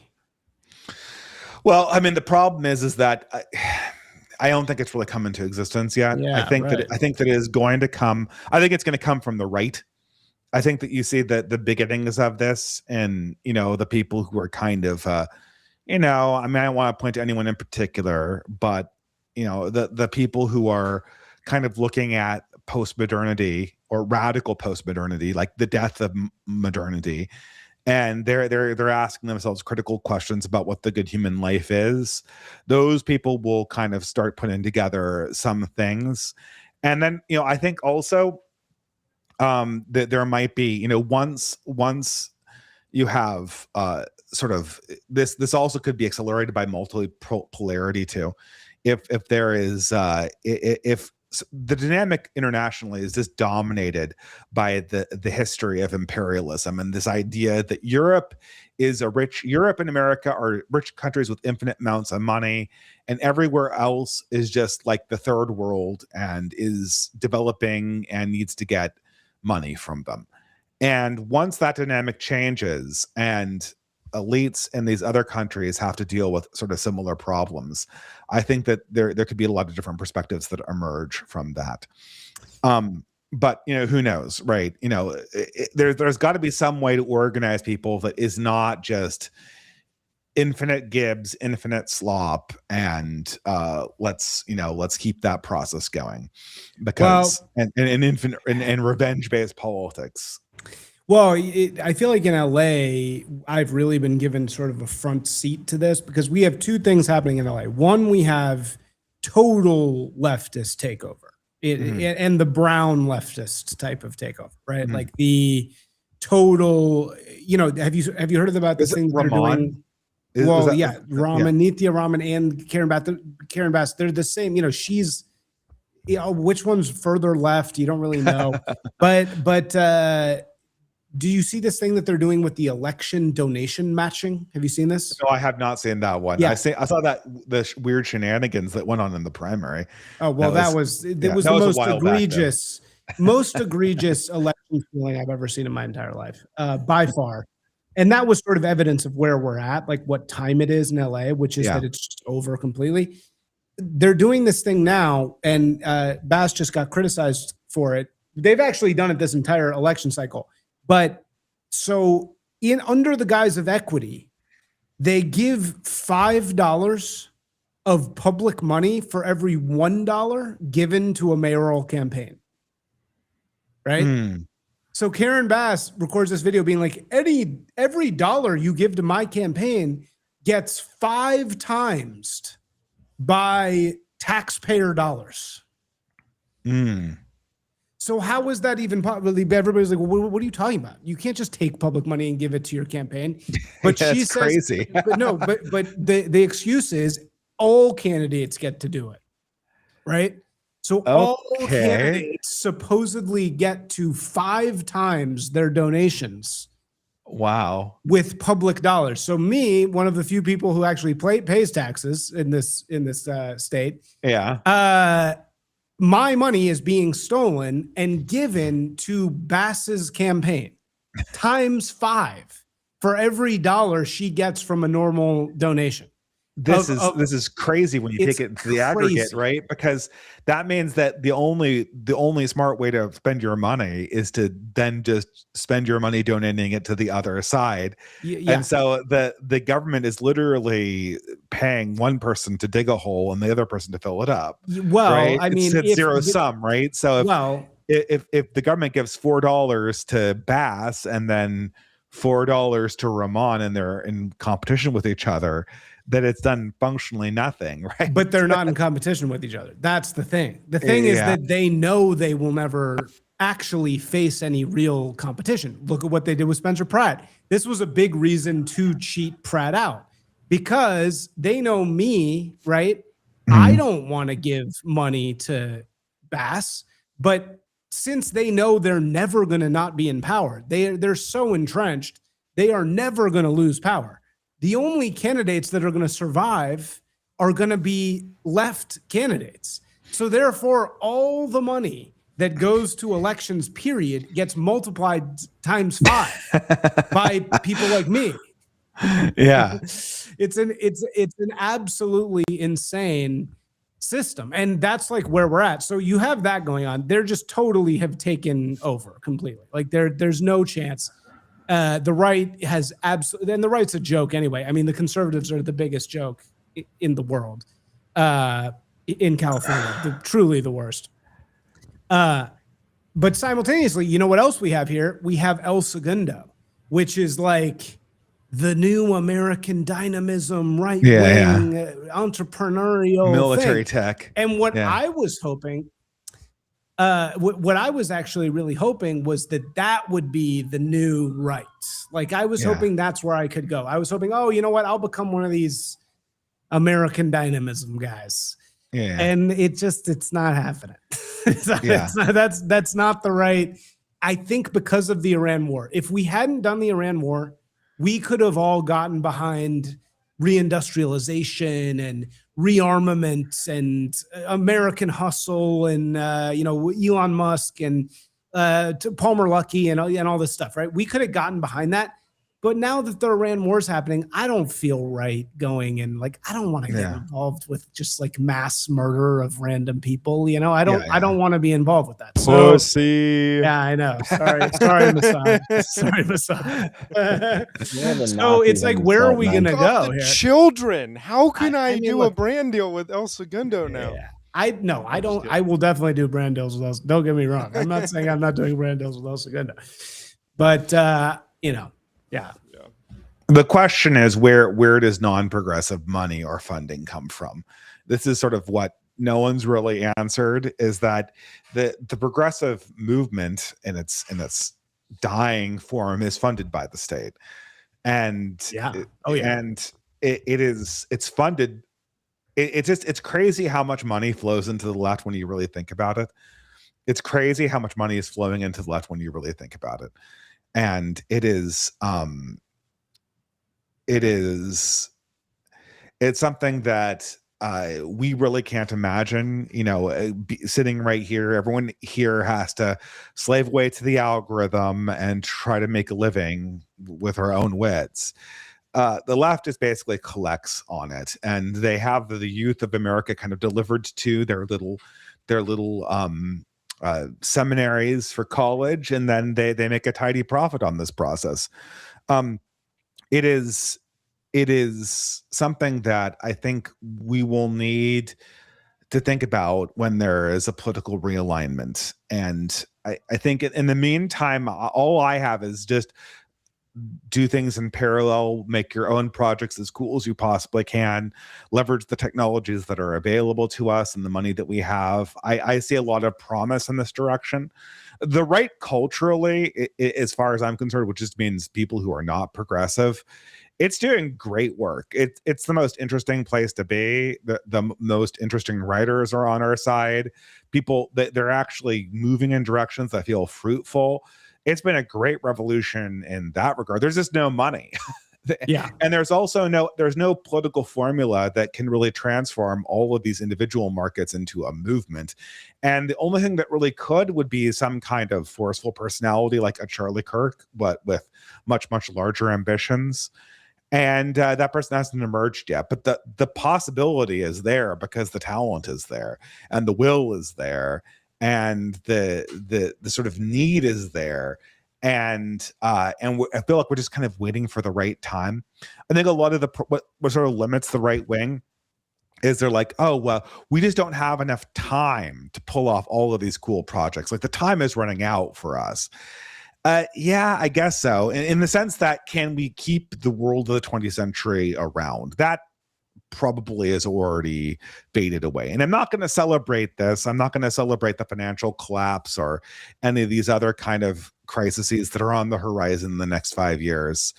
But, all I can say is that when we come to human ingenuity and will and vision for the future, that Imagineering, so to speak, or that kind of radical sense of kind of engaging with what's possible, I only see that really occurring on the right or on the non-progressive side of things. And, that's going to be a necessary component to anything that comes next.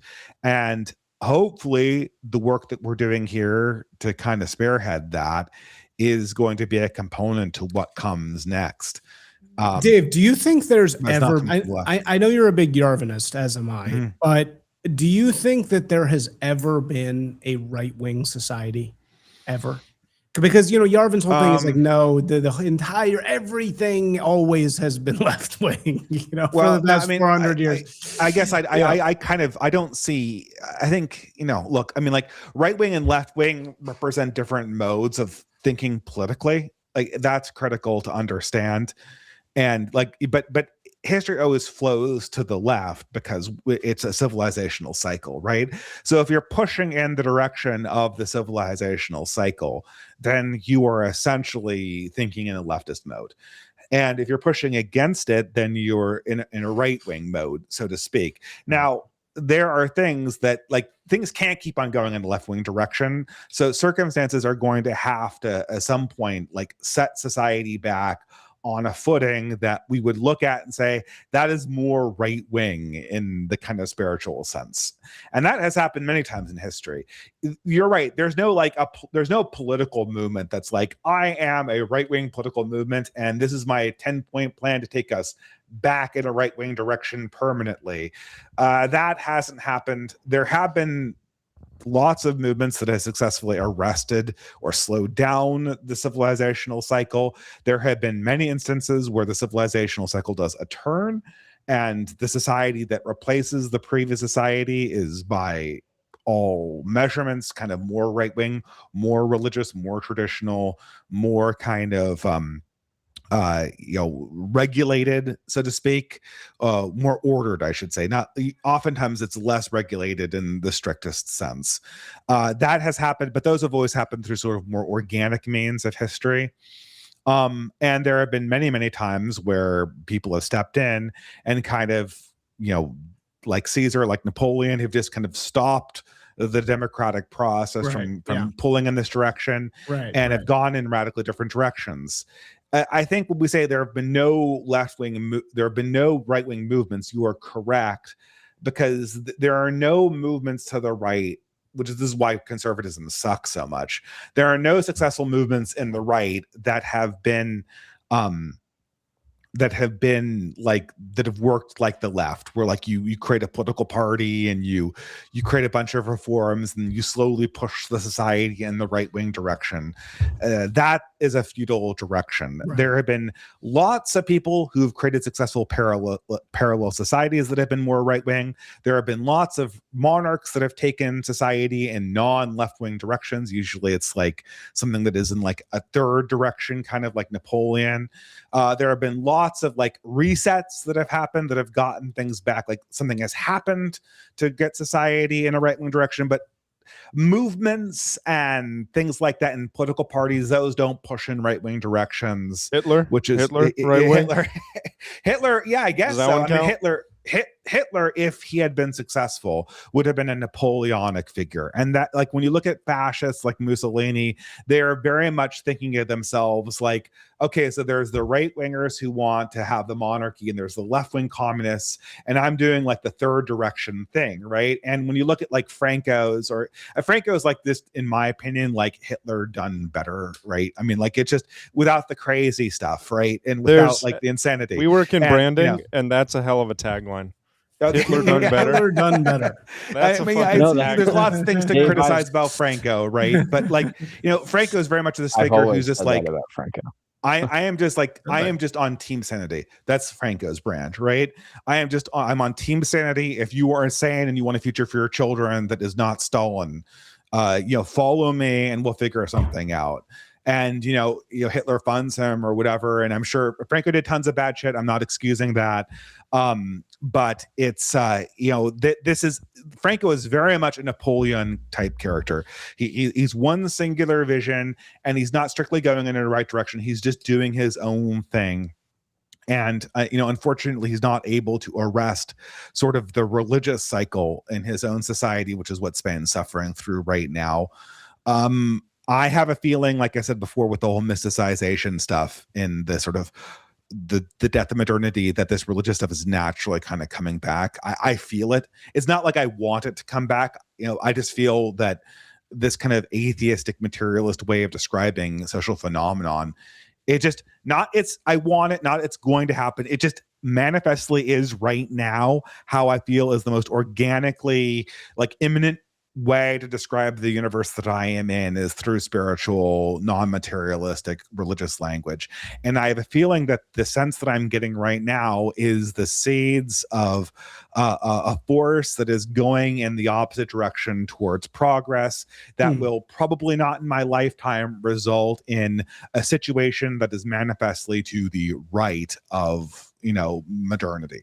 And and that is my sensation. But there are no right-wing political movements that work like fraternities kind of work, like fraternities are kind of like right-wing political movements, and I'm kind of involved in some of these organizations. Probably if you may talk to Kevin Dolan, great guy. Every single time he writes exit, every single exit newsletter is like, just I wish I wrote it. I wish I had why didn't I say that? Right?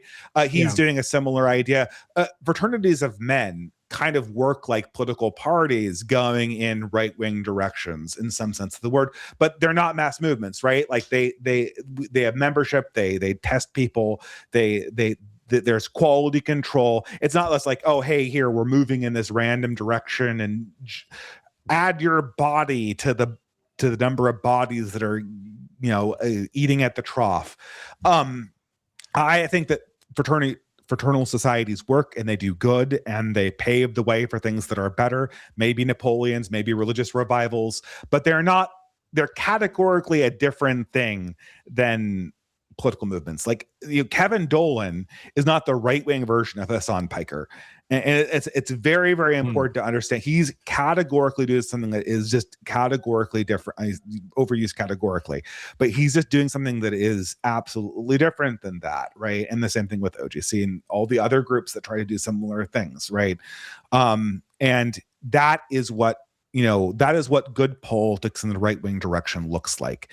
And I think the big insight of Yarvin is that right and left are not just like equal and opposite things pushing back at each other. They are just different ways of conceptualizing human action in history. And the sooner we stop copying the left, the better. Yeah, well, that's I couldn't agree more with that. Yeah, I love Kevin's stuff. He had a really good one recently. I'm trying to remember, that was on like The Average Voter, and it was about this like woman who was like worrying about her kids, or like didn't have kids or something. Do you remember that one?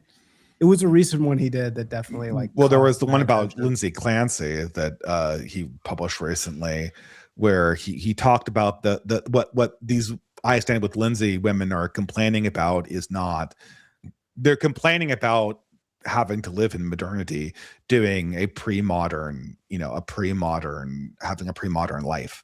And that's what they're really upset about.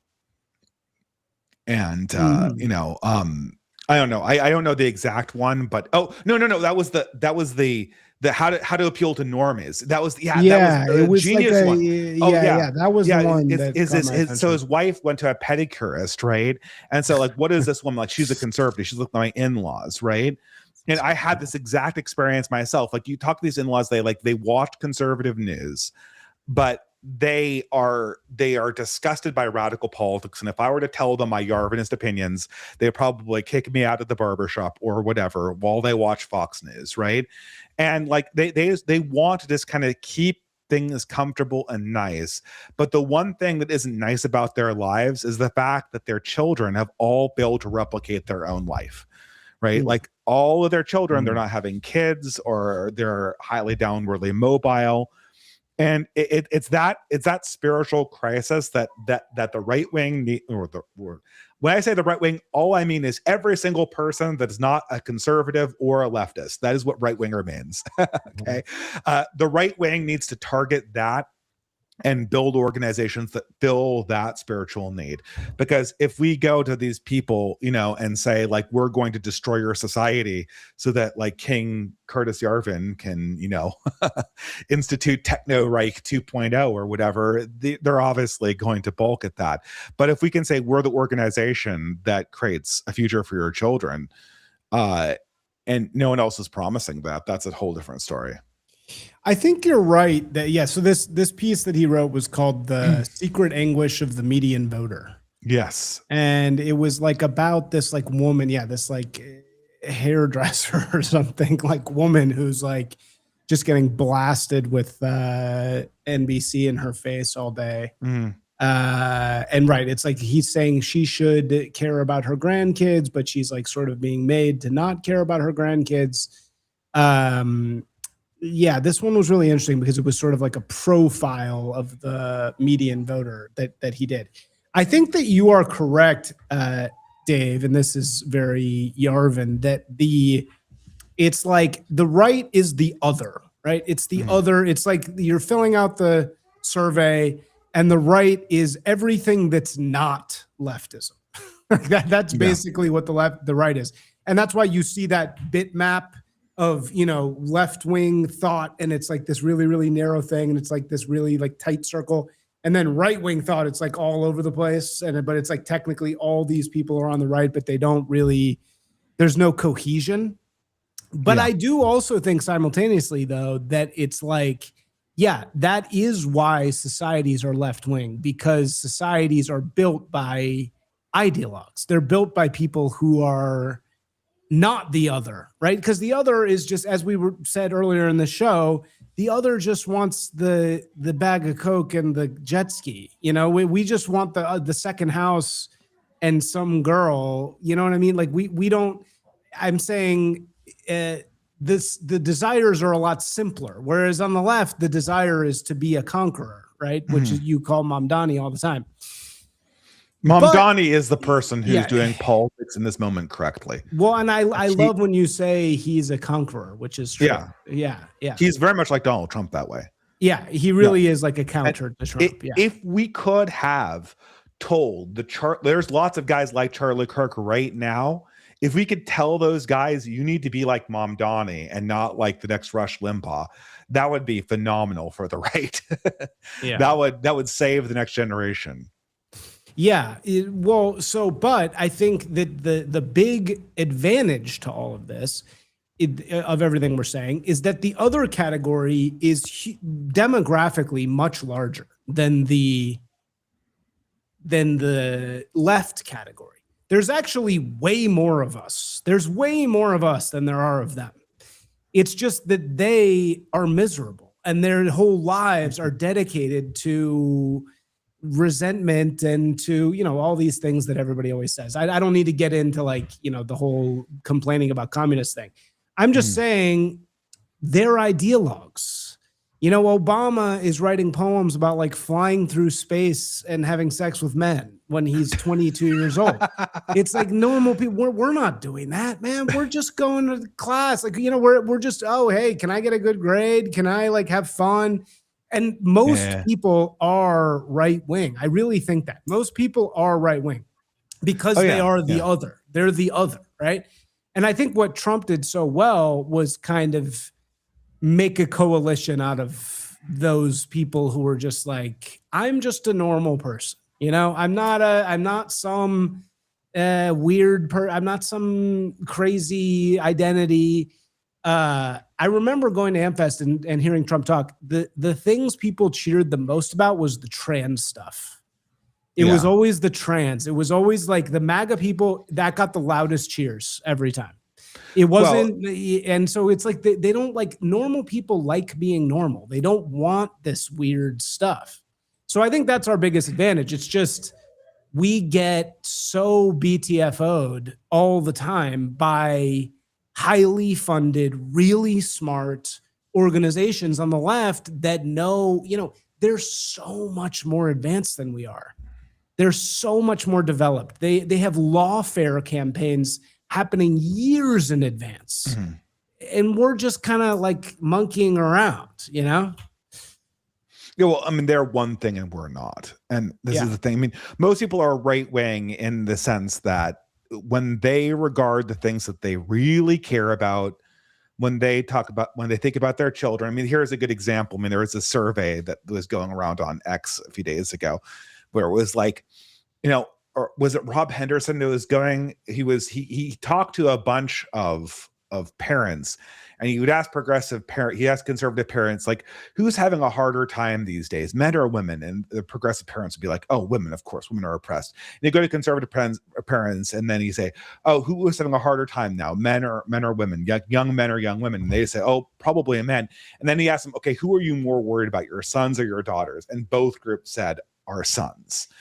And so the thing is, this is just an example of conquest's first law. It's everyone is right wing about the things they care about, because that is just what right wing is. It's about being invested it's in the well-being of something. It's about being, you are in it for the thing itself and not for the gibs it gives you or the dopamine hits. You're in it for the thing itself, to preserve it. make it better, to elevate it, to iterate it. And that is what being right wing is. And the problem is that, that means that the right wing is not a cohesive movement. It is just the alternative to this force that kind of makes society more progressive and more atomized and declining. And for that reason, this is the source of our vitality. It's also the source of our problems. And I guess all I can say is, you're right. Most people are like this, but they're only going to act this way when they're pushed up against the wall. And, the trans thing was one of those things where it was just so insane that people felt like if this becomes part of our social fabric, then nothing about my identity makes sense anymore. Mm-hmm. And that's why there was such a big backlash to this. And this woman in the pedicurist that was in Kevin Dolan's article that just watches mainstream news, and she's vaguely Mormon and all that stuff. She's only going to operate in a right-wing way when she's in a moment of crisis. Or when her life is radically being recontextualized by circumstances, and that there's good things and bad things that go along with that reality. Sick. What did you say, Harrison? It says sick, sickening. All right. What else you got for us? Are we what's happening? Show host. We're over 2 hours. Yeah, I might have to get dinner. Hours. Okay. Well, any other thoughts or questions for Dave before he goes here? Harrison, you've been completely silent this entire time. Very rare. I didn't drink to excess, so I wanted to give. We had a good host, and I didn't want to talk too much. So yeah, maybe overdid it. Maybe overdid the silence, but maybe you went too far. I'm also it was nice. I liked your silence. I wish there was more of it. I'm kind of dumb, so some of this stuff goes over my head. I'd like to just pull up, Trist and look at fat chicks in East Palestine. Have you had Trist? Did you just stop sharing it, but you've had it open like the whole episode? So pretty much. I just keep looking. And it was so quick how he pulled it up too. It was like he started typing in TR and then it just autofilled. It was the very first thing that came up. Yeah. Well, I'll never look at a 49ers game the same way. Oh yeah! Wow. Maybe I'll be a Raiders fan. I'm sure. Wait, are you a Niners fan? Are you? I don't know this, man. I get, my family gives me shit for this. My opinion is that I'm against every San Francisco team on general principle. When I was a kid, I used to be like a Giants fan. I used to go to the baseball games or whatever. But now if the team is from San Francisco, I'm just like against them generally. Like my baseball team is the Mariners. Nice. Yeah, which is not a good team. Yeah, no, but it's not. It's been brutal. Yeah, I don't know. My family's historically, whereas my mother's family is from San Francisco, but I'm a traitor, so I only come to the polls to burn it down. Yeah. It's funny. I'm a Niners fan and a Mariners fan too. It's a very interesting crossover. Oh no, really? You're not a Seahawks fan? Yeah. I know. Of all things, I would much rather be a Seahawks fan than a Niners fan. I fucking hate the Seahawks. You hate this? Okay, I hate the NFL generally, so I don't have a dog in that fight at all. Well, because they have the most autistic coach of all time, and he's too good. Like he's so autistic. He's so autistic, and he's just like, we have another great autistic coach, the Rams, Sean McVay. But ours is like a great bro autist, and his is like a weird autist. The Seahawks coach is a weird now going to the autist. It's kind of interesting. It's a definite shift too. It's total autism takeover of the NFL. That's definitely for sure. But yeah, it's Mike very McDaniels was the real tip of the iceberg. The Miami Dolphins. Oh yeah, well yeah. Right. Well, there's McDaniels, right? All these guys are Shanahan. They're all part of the Shanahan. Yeah. No, I don't think. But what's his name? Wasn't this new super autist who just won the Super dude Bowl? in Seahawks? Seattle. No, he's his own thing. No, he's not. He's his own Yeah, guy. he's not part of the Shanahan Anybody tree. catch the Maccabi Tel Aviv game the other day? Oh, the other Only day football? they play this. Yeah, you just betrayed your Israeli accent. We all know. Oh, shit. Yeah. Well, All right. Okay, Dave. Thank you so much for joining. I think. All right. I think this episode's over. Thank you. That was great. I'll Always catch love you guys talking. Dave. later. Yeah. All Right. right, Join bye. us next week. all. We're gonna have Angel on. Angel's joining us Oh. next week. Cool. Angel. All right, Who's I'll catch you Angel? guys later. The All right. fat hooker from the Tristad. Okay.